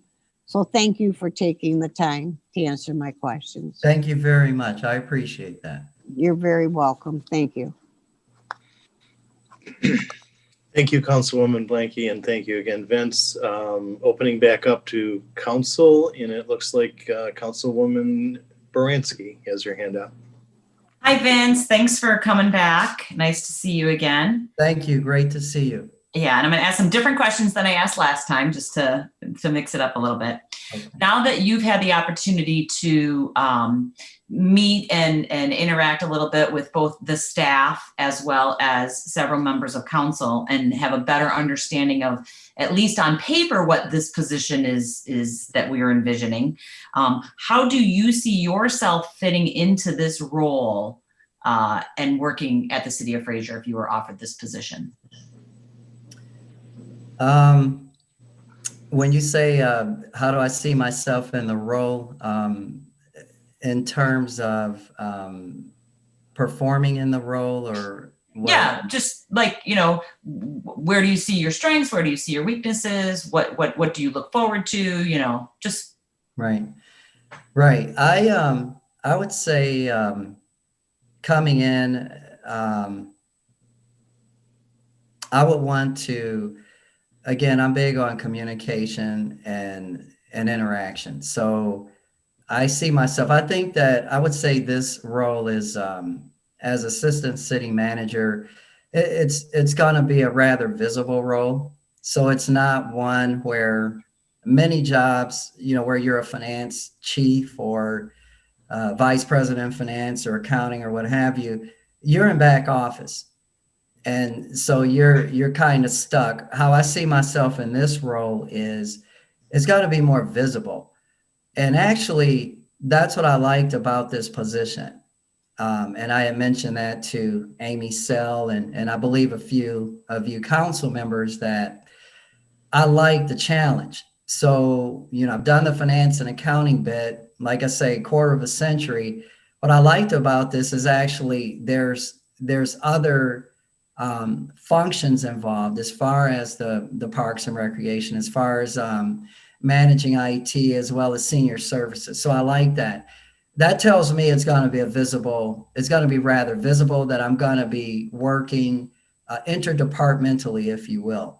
So I'm going to be dealing with various other departments, not to mention with finance, you're dealing with budgeting and watching costs. So inevitably I'll be dealing with the various departments. I think I see myself, it's going to be a very visible role. It will be a very active role. And as far as the strengths, it's definitely going to be in accounting and in finance and in my budgeting and forecasting abilities.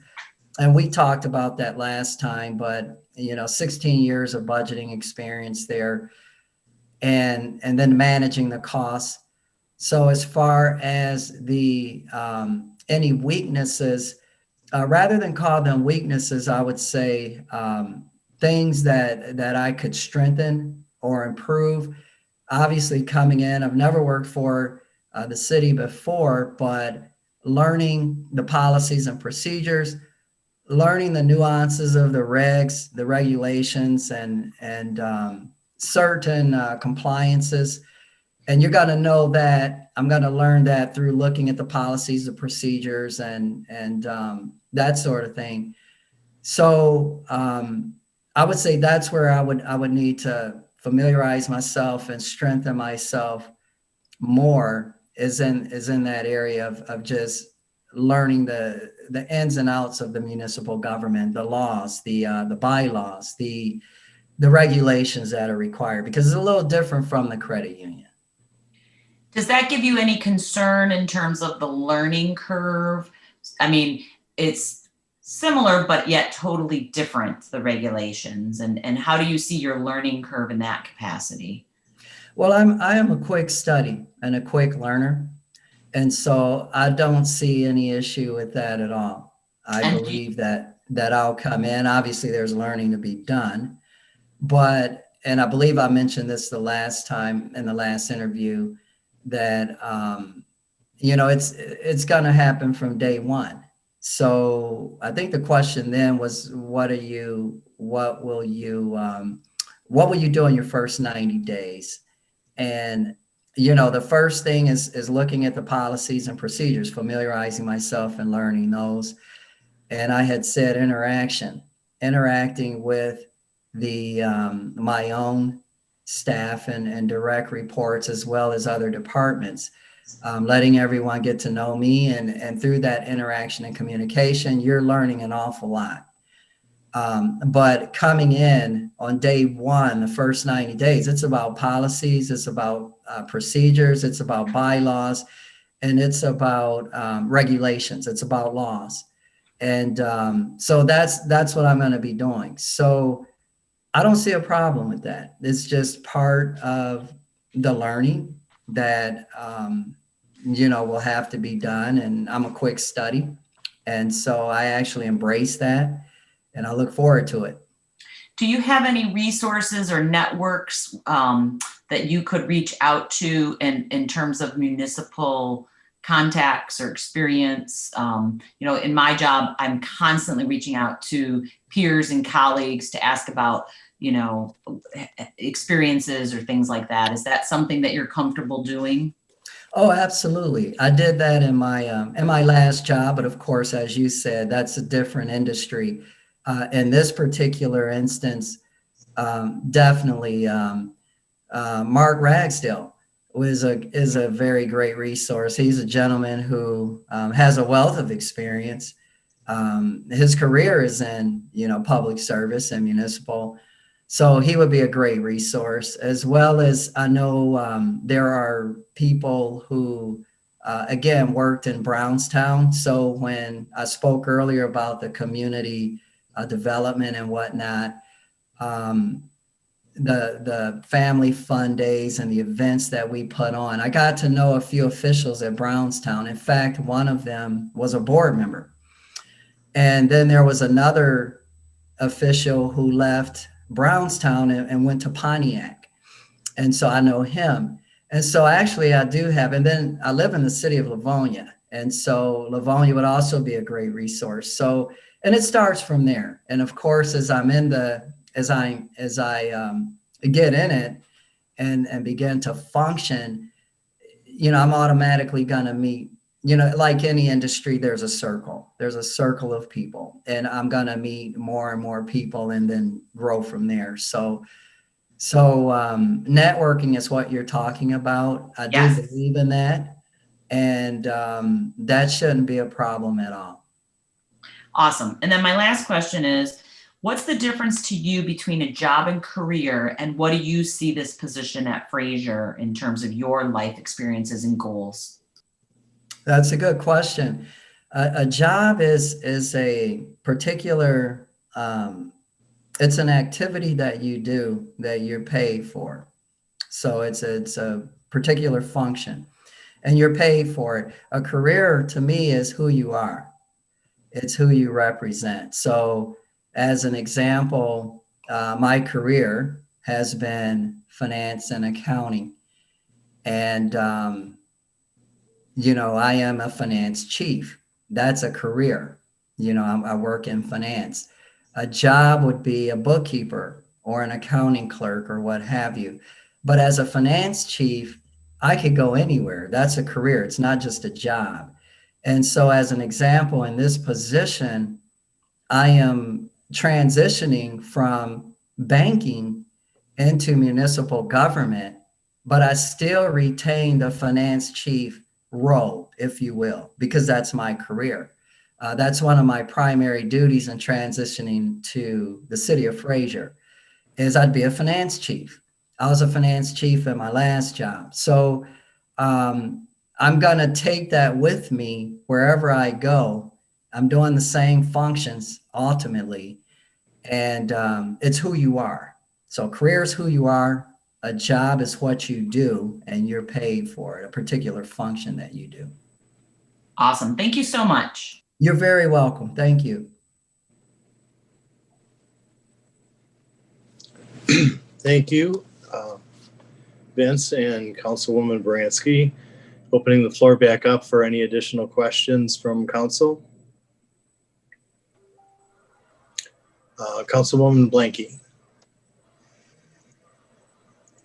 You are on mute. Yes, I am. Okay. Hi, Vince. Hi again. Hi again. Hi again. I just wanted to say that our questioning, Councilwoman Shornack, Councilwoman Baranski, and others, we have touched upon recreation and your finances is solid. I don't know, did anyone ask you, has anyone within the other interviews asked about your IT background? I think, You did? yeah, Council Shornack did. If I'm Okay. not mistaken. You just did before? Okay. Okay. I just want to bring one conclusion to this. I would just like the residents to know, and I would like you to know how I feel about this. Most people that work in government, like they are careers, like for Mr. Thompson and that, they're city managers and so on and so forth. But a lot of people that do begin government, that go into government, they have no previous experience, and there's something good about that in a way, because what it brings is they are just two different species from the public sector and the government. So I just wanted to mention that I think that it's a good thing, because I think it allows someone to grow in objectivity as opposed to, repetitiveness and how you think and this kind of thing. And what you said, I liked about networking, which is important to any career or any task that you're asked to do. But I will just add that you're from Livonia, and they have one of the top notch recreation, and they're I mean, your own connections. But I'm just trying to make the point that you don't necessarily. It's about an attitude. It's about a goal, and so on and so forth. And I just want you to know that I feel that even though your strength is in finance, that you can blossom, because I think this whole plan is a very good plan that our HR, Amy Sell, has come up with. I'm just really curious myself to see how it works. Sure. So I just wanted to tell you that those are just my opinions with this whole thing. I wouldn't feel bad about not working in government, truly. So thank you. Thank you so much. And I like to add to that. My one thing that's similar with the credit unions, which I've been in credit unions over 2 decades, is it's people helping people. And so it's not for profit, and it's about service. And that's what I liked about the credit union industry. And that's why I think it's a good fit here, is it's about service. And that's what I'm all about. I believe in helping and giving. And that's what attracted me. One of the things that attracted me to this. Well, I appreciate that, and that's a good point for you to make about the service, because everything in life is an attitude. Depends how you go, to conquer it or to deal with it, and I think that's a very important word, service. God knows we need that word in this time. So thank you. I learned something, and thank you so much. Thank you. Thank you. You're welcome. Thank you, Councilwoman Blanky, and thank you, Vince. And back to council. Are there any additional questions? Okay, we have Michael Lesich. Yes. Hi, Vince. Nice to see you again. Hello. Nice to see you. Yeah, everyone else touched on a couple of good topics. You would have a small finance department with a couple of employees. One of the things that I would like to see is the support and improvement in the employees themselves. How do you, two things. One is, it's a small department. Would you have any problems dealing with residents coming in to pay a water bill or pay taxes or ask questions about these kind of things? I understand you don't have any water and sewer billing experience, but you may need to run up to the window and take somebody's property tax payment or answer a question. Do you have any issues with that? No. And, okay. No, I don't. And good. Good. And then the second part of that is you would be working with a small team.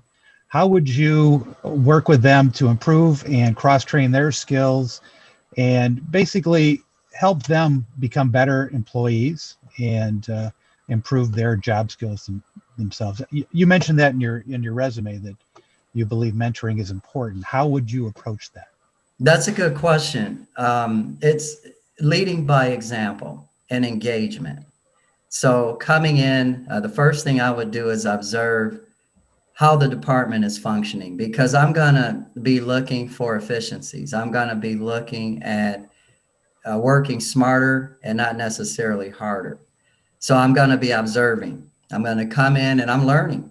So, and this is along with that policy and procedural review and the other things that I mentioned.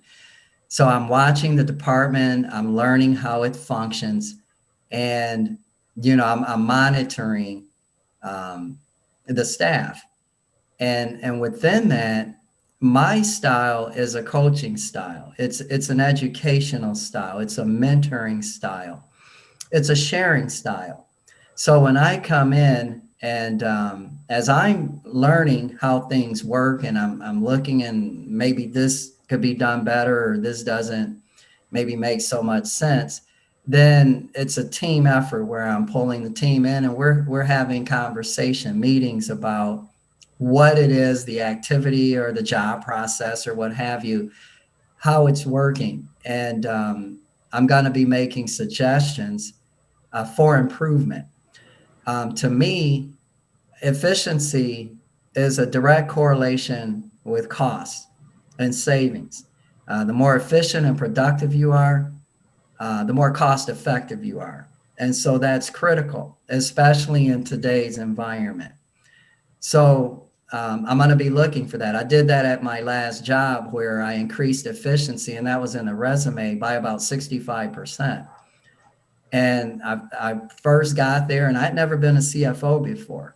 So it really had nothing to do with finance as much as it did about management.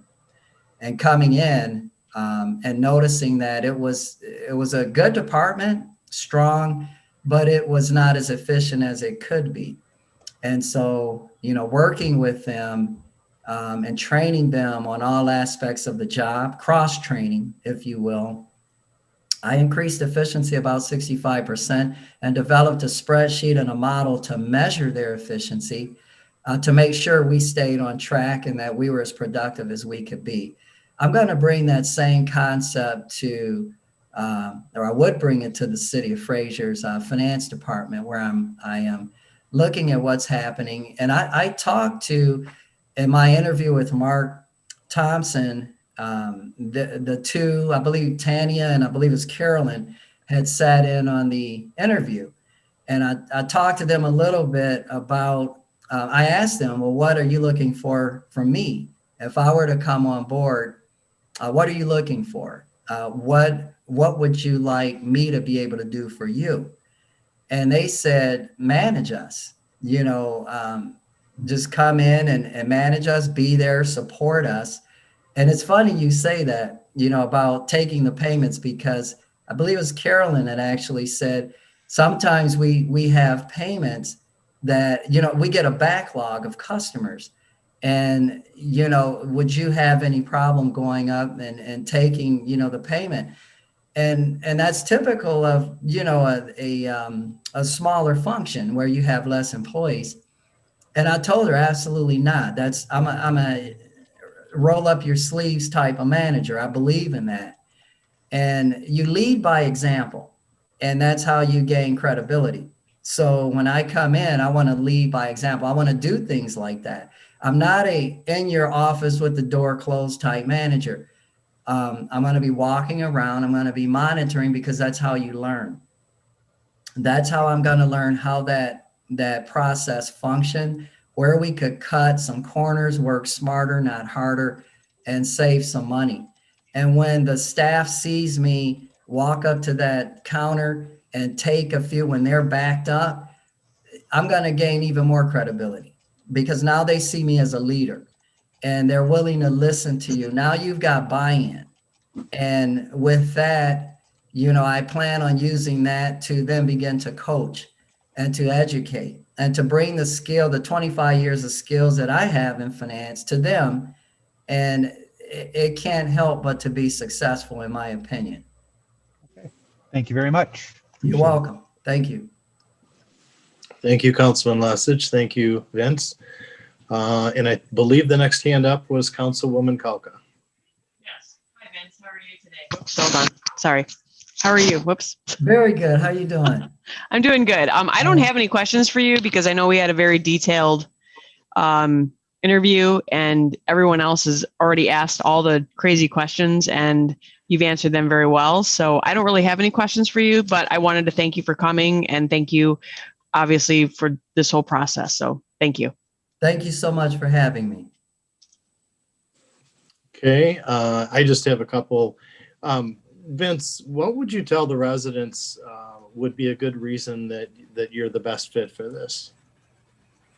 I would say because of my attitude, because of my service type attitude, I would say personality.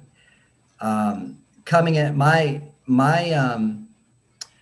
belief is that you have to do something bigger than yourself. And to me, again, that's what not-for-profits, that's what municipals, what Councilman Blanke hit on earlier, that's what it's all about, is giving. It's bigger than you. So coming in with that type of attitude, a spirit of helpfulness, coming to manage a department where I could have a potential to cut costs, make it more efficient, promote strong internal controls, and other things, I would say that's what I can bring. I can bring budgeting and forecasting, which cities today, with COVID and in general, need great budgeting, great forecasting, great accounting. I can bring that to the city. I can bring education. I can bring finance and accounting, making the departments better as far as operations and functions.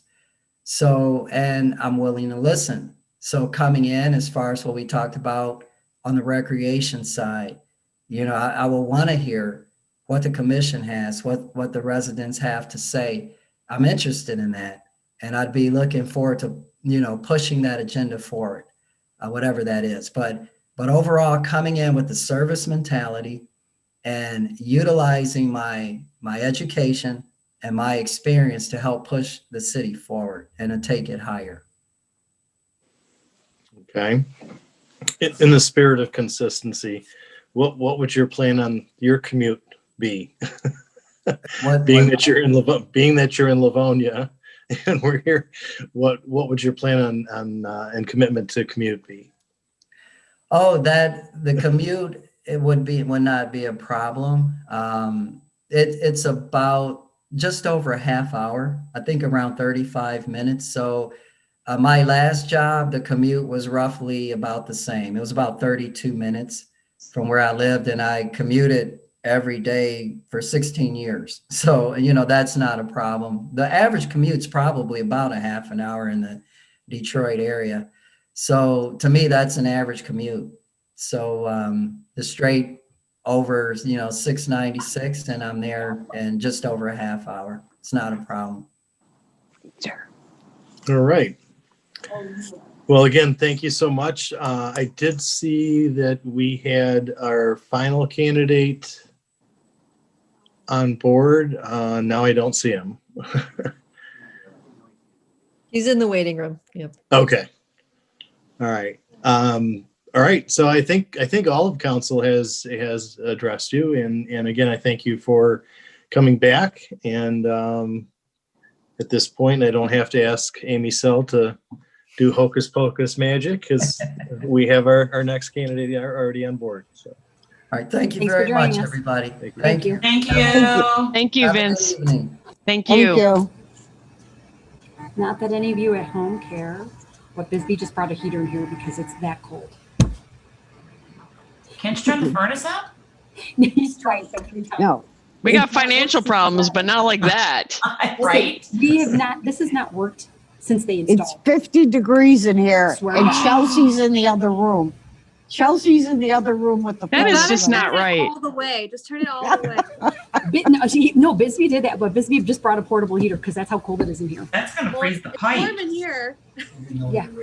It's supposed to get really cold, so Have you guys Well, looked Did you not outside? notice the gloves? It's bad. We just made a deal with Shots. They're going to hang all their meat in here. Perfect. you know they're doing so well. They might need some extra room. Who knows? I don't know, maybe. Oh my God. So cold. Yes, are we ready, guys? Okay. North Face jacket on. That's how cold it is in here. He put his North Face on. Yeah, Dave has his snowsuit on and earmuffs. Yeah, I think so. Okay. Are we going to admit Erwin? They're working on it. Okay. I think. I thought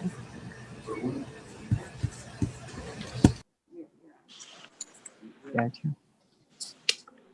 Welcome, Erwin. Good evening. All right. Glad you could make it. And with that, I will open the floor to council if they have any questions for you. Absolutely.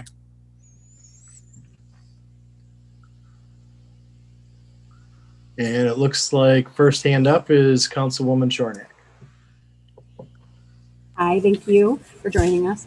Unfortunately, it just seemed for the assistant city manager position, I was not able to join in with the interviews initially, so I do have several questions for you. I did actually read your resume and everything. I was going to ask you about, I did see that you did have background with BSNA software. How extensive is that background? 6 years.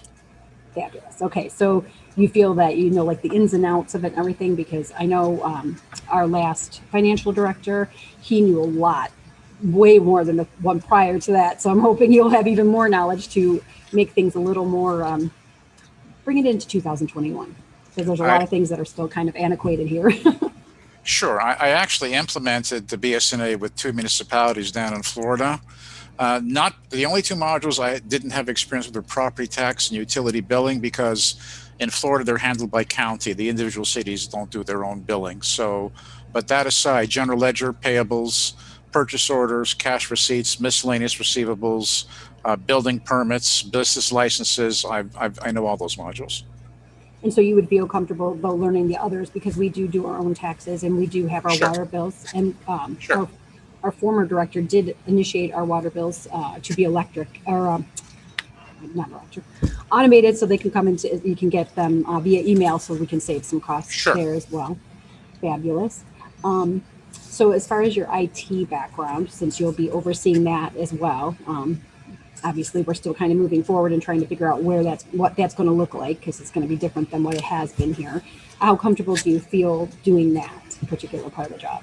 I actually have more of a technical background, being a CPA. I'm actually licensed in 14 different accounting systems. I've spent a lot of time with bringing systems up, working with IT departments. I am not an IT technical guru that they can go in and do my own programming or set up a network, but I certainly understand the protocols and what has to be done, and know how to integrate various solutions within the network. So I'll let Kathy do the questions about the Parks and Rec part of that. And then my other question was with regards to, well, I know other people asked this too, but with regards to our city being a smaller municipality and everything, how comfortable would you feel coming into our community? And how good of a fit do you feel we would be for you? Well, I actually think I have an advantage there, because I worked with smaller municipalities down in Florida. And when you say smaller, it means rolling up your sleeves and doing a little bit of everything. So when the AP clerk was away or couldn't be there, I processed invoices and cut checks. When the accounts receivable person couldn't be there, I handled the receivables. When the person handling payroll and the pension plan couldn't be there, I actually, called everything in and entered all the payrolls. So I have a pretty broad base as far as flexibility, and I'm not afraid to roll up my sleeves. Fabulous. Yeah, I think everybody's working managers these days. I know I am. And then as far as with our billing system, or our accounting, we get the bills every month, so we know what's being paid out and so on and so forth, usually after they're already paid. But that being said, if you came across something, because as you know, in the BSNA system, it doesn't let you put in very intricate notes of, like had to get a new engine for this car, or, whatever it needs to be. It's something very small, minute. So we often have questions about what payables are. So if anything came across to you, because obviously you get more details getting the payables, if there was something that you felt was amiss and not correct, would you feel comfortable bringing that to our attention, and as well as the city managers, whomever that may be at the time? As I expressed in my previous interviews, I have no filters. If I think something is wrong, everybody's going to know right away. Oh, good. We would get along great. And if they don't like what I say, I have a thick skin. But as long as I think I'm right, I'm going to fight for my position. Fabulous. Okay. Well, thank you very much. That's all the questions I have for you. Thank you. All right. Thank you, Erwin. Thank you, Councilwoman Shornack. And I believe the next hand I saw go up was Councilwoman Blanky. You're on mute. I'm on mute. Yeah, I've heard that before. Hi, Mr. Williams. How are you? Good evening yourself. Thank you. I'm in looking over your forms here, your resume and the application. Brian Camilleri, is that how you pronounce his name? Camilleri. From Plant Moran? Yes. I think he worked for the city at one point. Did he ever mention it that you're aware of? No, he hadn't mentioned Fraser, but they're involved with so many cities within Michigan, I wouldn't be surprised. No, Councilwoman Shornack just confirmed my thought. Yes, I remember him. He was a very nice man. So, yes, okay. So now that we did that, I was curious to, as you mentioned, I think having resided in Florida, especially Florida to me is very recreational in itself. You've got the sunshine and the weather and so on and so forth. And they have extensive recreational programs because of their opportunities, environment, so on and so forth.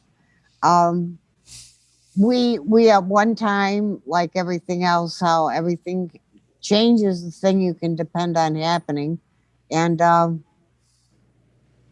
what are your experience in as much as, how do you go from being such you seem like a strong, committed individual, a very educated man with the finances and so on and so forth.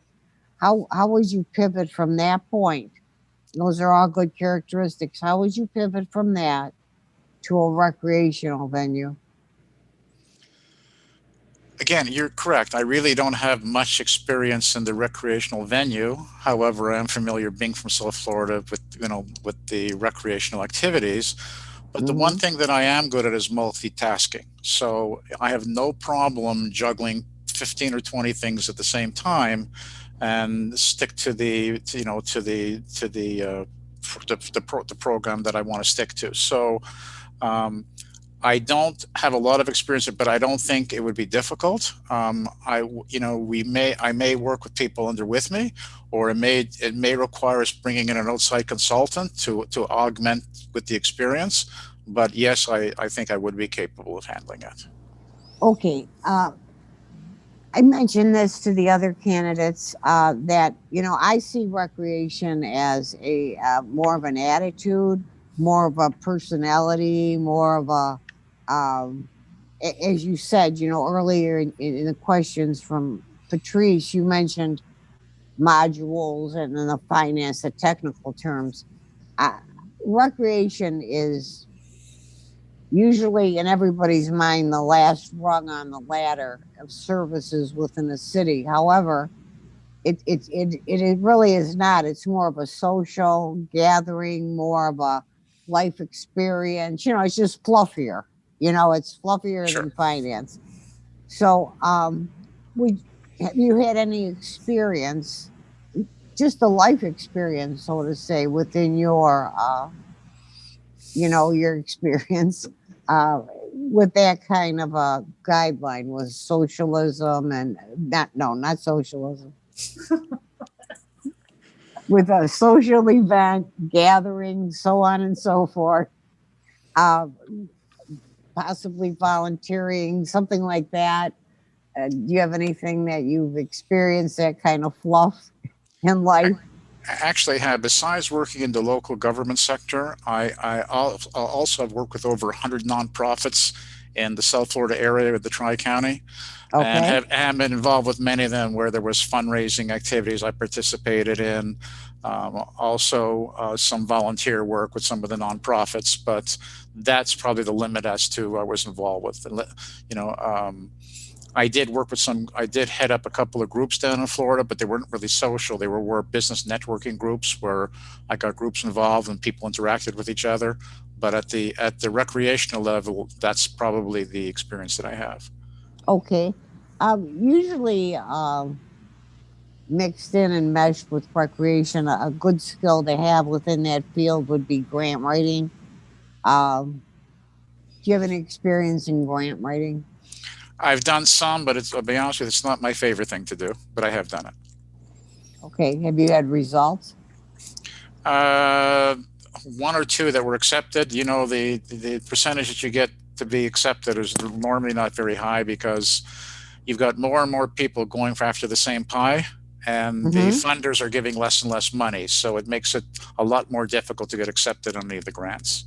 I have that personal experience myself, so I do understand that. You're absolutely right.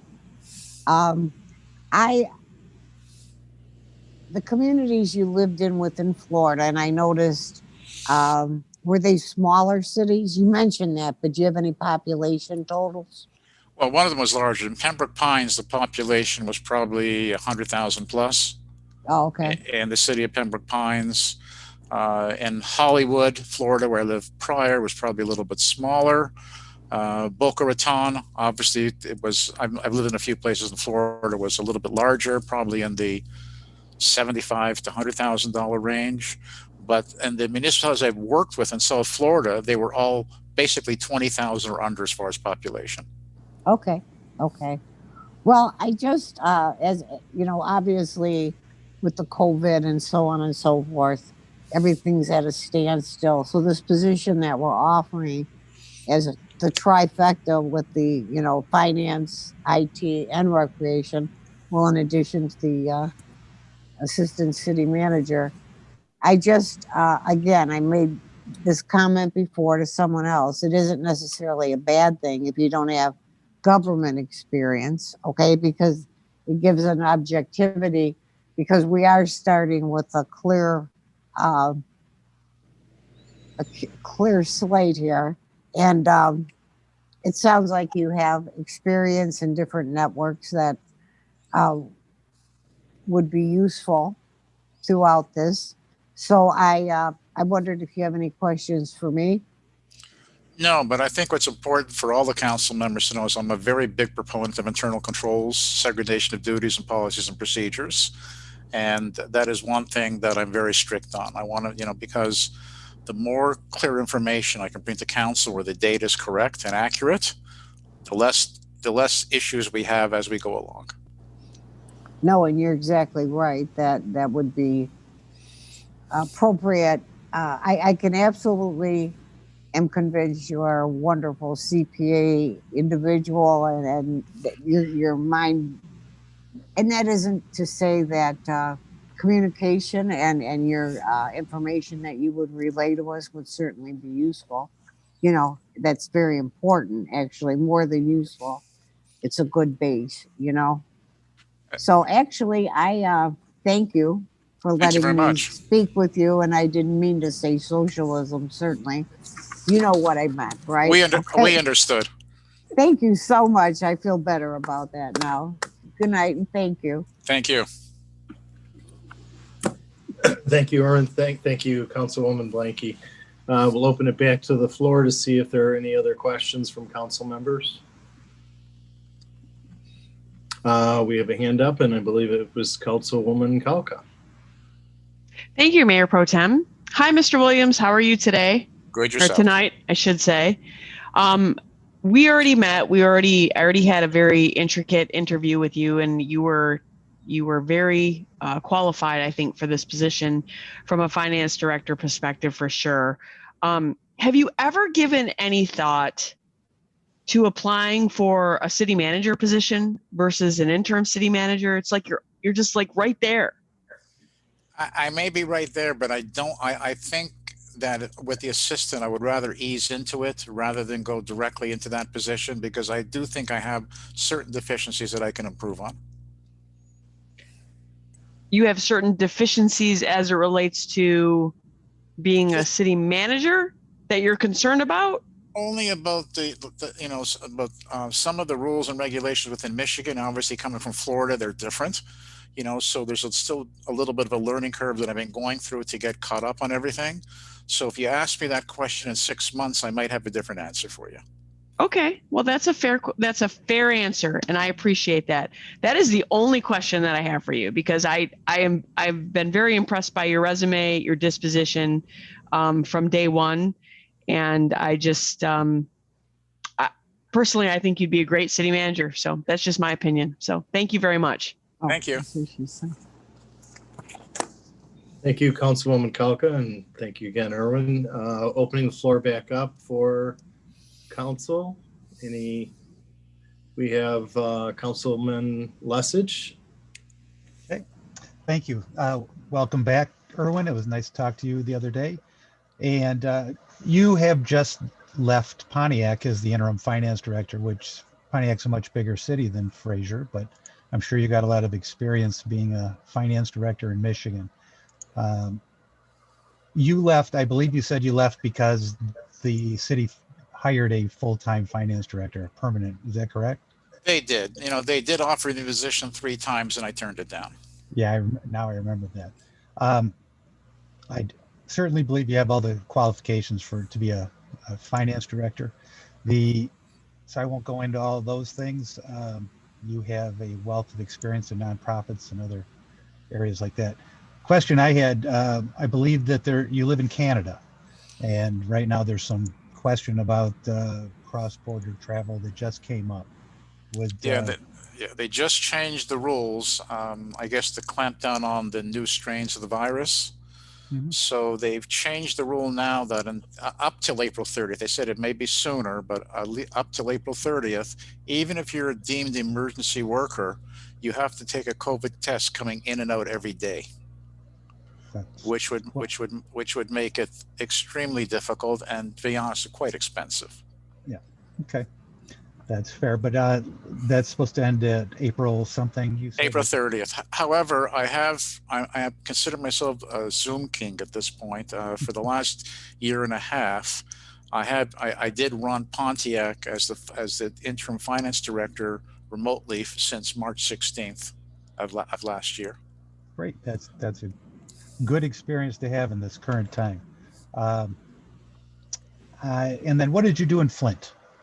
What kind of things were you? I tried to straighten out their capital assets, which was a mess. They had all the lead line replacement that they had to do, Mm-hmm. and in BSNA that their capital assets was a disaster. It was put in incorrectly.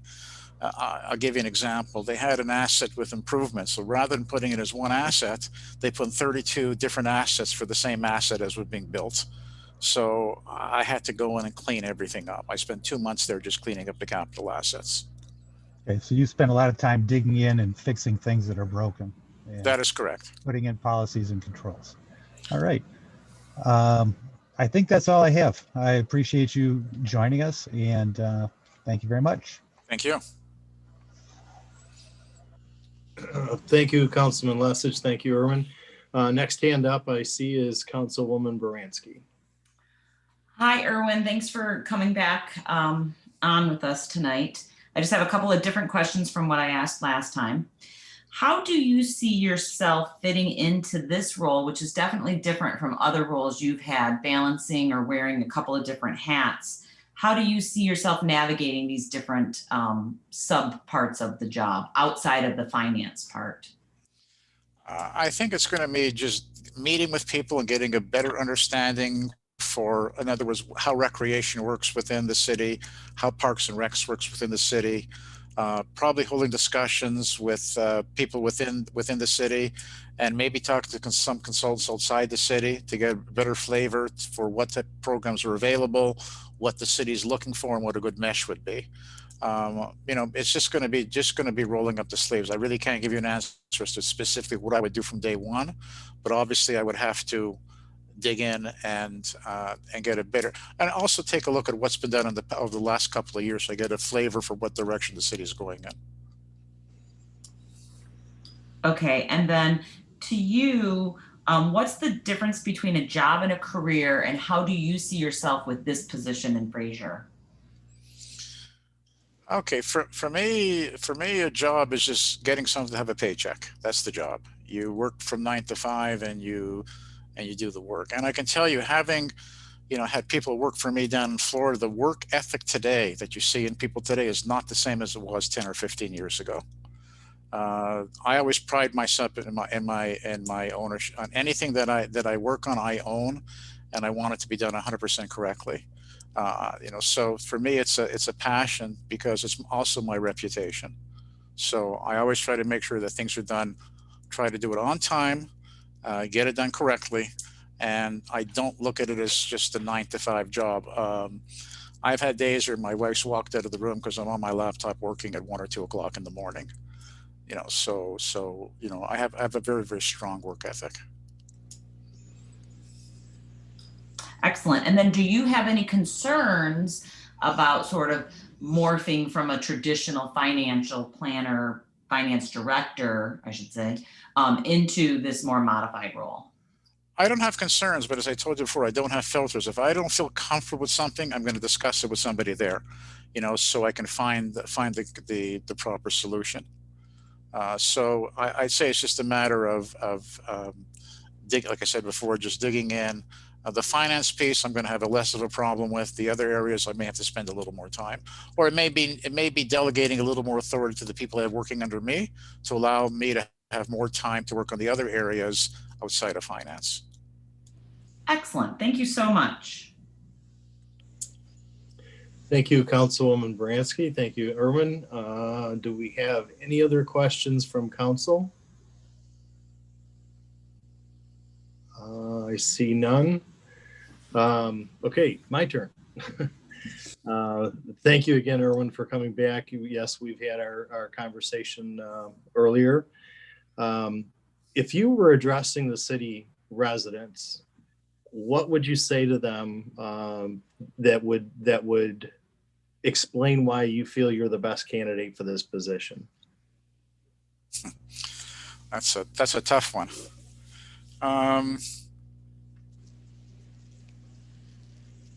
I am a good listener, which I think when you're dealing with residents, you have to be. I like to explain things as clearly and concisely as possible, and in the most basic format, so that everything is clearly understandable.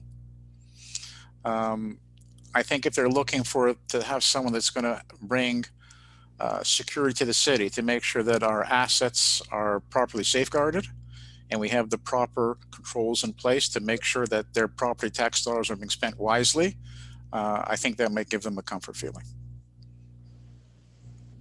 Good. And again, the spirit of consistency.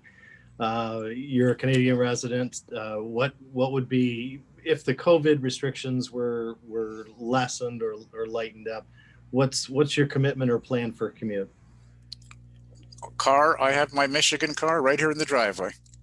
So I had to, because I brought a brand new Jeep, and the first day I brought it over to Michigan, a stone cracked my windshield. I had it replaced, and 9 days later it was cracked again. So I said, that's it, I'm going out to buy a Michigan car. So So when I was driving to Flint, you know, I hit all the rocks and from all the construction. I didn't care because I bought a car that if it got banged up a little bit, I didn't really care. So I have no problem. It's actually a good commute for me. It's about 35 minutes, which is not a bad commute at all. Just, you know, in Florida, I lived in Western Broward County. I used to commute to work depending where I was. I was in Miami one day, and the next day I was in West Palm Beach, which is an hour and 20-minute drive. So I have the commute of half an hour doesn't faze me at all. All right. Well, again, thank you so much. I appreciate your taking the time to join us tonight and field these questions. And with that, I believe we can move on to 5D. And I would actually like to have a little bit of clarification from Mr. Denault on the deliberation part. Thank you, Erwin. Thank you. Yes, thank you, Mr. Williams, for everything that you've done so far. Thank you. Thank you for your time. I appreciate it. Thank you for your time.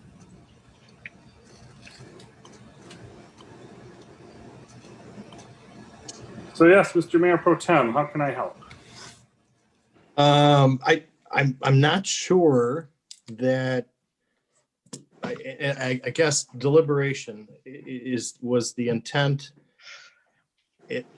for this part of the agenda for us to deliberate and make some decisions tonight. And maybe I should defer that to Mark or Amy.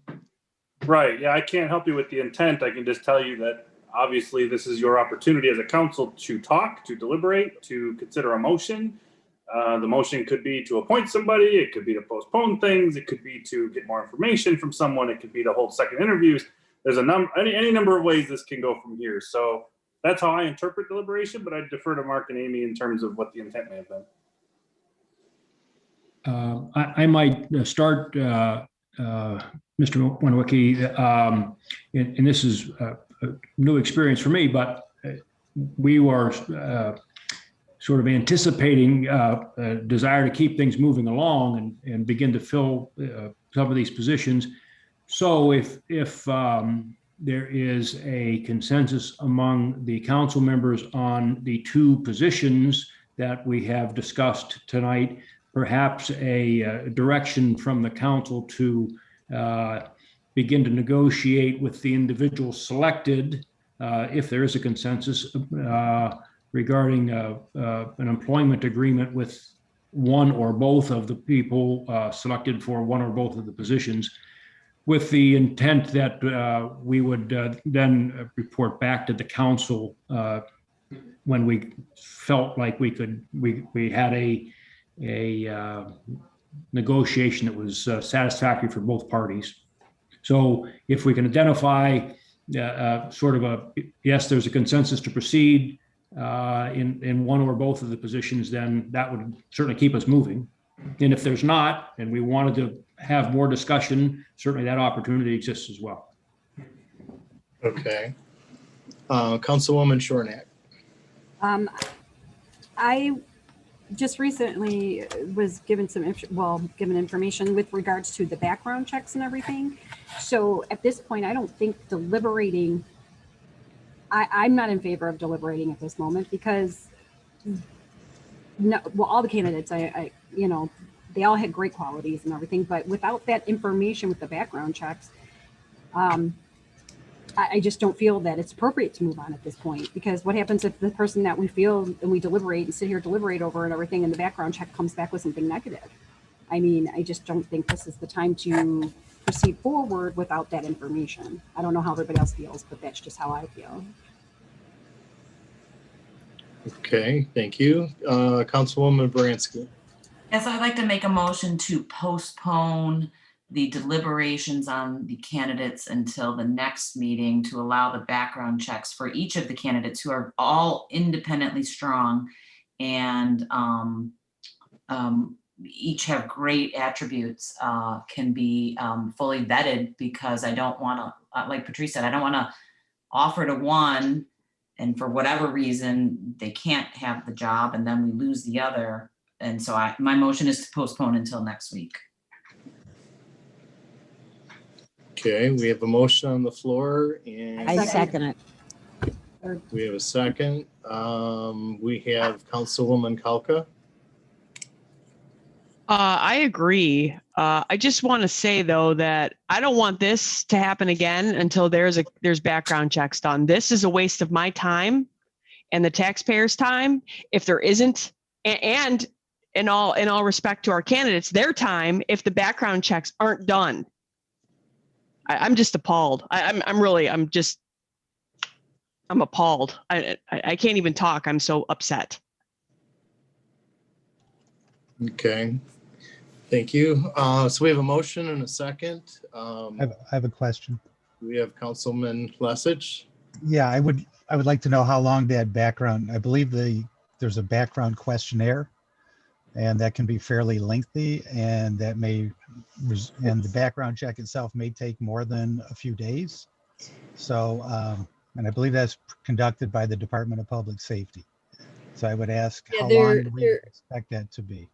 Yeah, I would like clarification on how extensive the background check would be. We have a database search that is in process that would be completed very quickly. Completing the, and I can defer to Lieutenant Bisbee as well, the questionnaire and extensive interview process might take a few weeks. I'm not sure how long that would take. Lieutenant Bisbee, if you want to comment on that process. Yeah, what I'm doing is basic database searches, a vetting process. I'm looking for obvious disqualifiers when I'm getting these. And then I would recommend if you determine a candidate that you want to move forward with, that's when we do the extensive background and we go into the questionnaire. And that does take weeks, and a lot of it depends on how quickly the candidate can get back to us with the information. So we just basically, I would say, want the initial report of any findings that may preclude any of these candidates for whatever reason. And then obviously, once we've decided and deliberated and decided on a specific candidate, then I would say we would obviously do the extensive background offering position with the connotation of, if anything comes back alarming or a disqualifier, that we would then rescind the offer. I believe that is how it's normally done. Yes, that's my motion. Yes. Okay, so I'm we have sorry. the motion. Who seconded the motion? Kathy Blanky. Okay, thank you. I So we was have a mo- muted. Even though I was muted, So we have a motion, we have Chelsea. a second, and we'd like to take roll call. Okay, Member Baranski, Yes. Member Blanky, Yes. Member Kalka, Yes. Member Lesich, Yes. Member Shornack, Yes. Member Winowicki. Yes.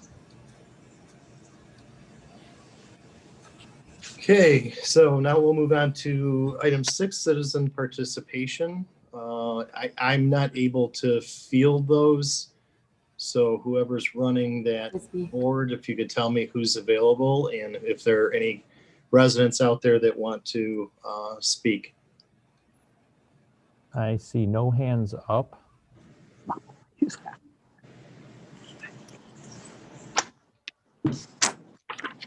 I have Okay. no. A couple more seconds. Still no hands up. That's correct. All right. So before we move on to adjournment, I'd like to just say we had a couple of firsts here tonight. We have Chelsea's first council meeting as the acting city clerk. Welcome aboard and congratulations. Good job. And it was a first for me to have to chair a meeting. So Good job. All right, Good job, David. Mayor Pro wishes. Tem. Good job, Chelsea. best wishes to Mayor Carnegie and Councilwoman Baranski. Yes, I would. I'm going to make a motion that we start next week's meeting at 6 p.m. given the agenda that exists as well as the amendments that we'll be making. If that works for other people, if it doesn't, that's fine. But we're going to have a couple closed sessions. We've now got discussion about these amazing candidates and plus regular city business. Okay, we have a motion on the floor. Do we have a second? I'll second it. We have a motion and a second. And before we adjourn, Chelsea, one more roll call. I have a comment I just want to make with regard to this motion. Sorry. Okay. Councilwoman Falco. Yeah, so I just want to make sure that we're clear about what we're doing with these background checks. Because I would think that when they come in and they're having these final interviews, that we have the final background checks done. And I don't necessarily agree that that it's subject to a background check. I can't make a decision if I don't know what's going on with a person. So it's a little bit muddy in terms of what the expectation is here. I mean, I get that we need to have the background check, and I understand that it's subject to a background check if we make an offer, but I can't make an offer unless I know that there's a background check. So I guess my answer will be for all of these candidates until there's a full, I'm gonna have to say no, because I need to know what's going on. And I mean, today I feel like I was totally blindsided by, with this, I like one candidate, and then to find out other things, that's not fair. It's not fair to the candidate. It's not fair to this process. So that's all I have to say about that. Noted. This motion is just to start the meeting at 6. No, I know that, but but we're going to be talking about this next meeting, and I want to make sure that this issue is completely done, that we have the background checks in, because I'm not making a decision on any great candidate, okay, until I know what the background check is. Or my answer is just going to have to be no.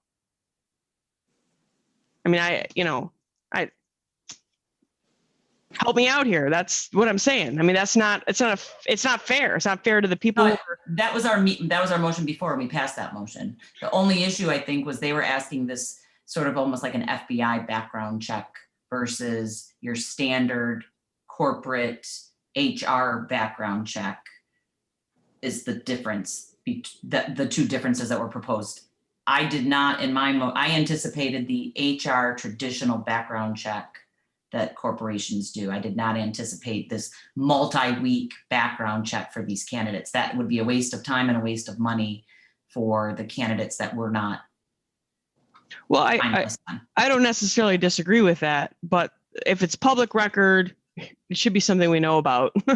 I mean, that's what Lieutenant Bisbee's doing. That's what I'm talking about. I mean, I apologize for this, and I will make sure that you have the public record search and credit history in these summary packets. And I rushed a few things. There were some other situations that were a little challenging. I will make sure that I never bring anybody to council that hasn't had those two things done before. Sorry, my apologies.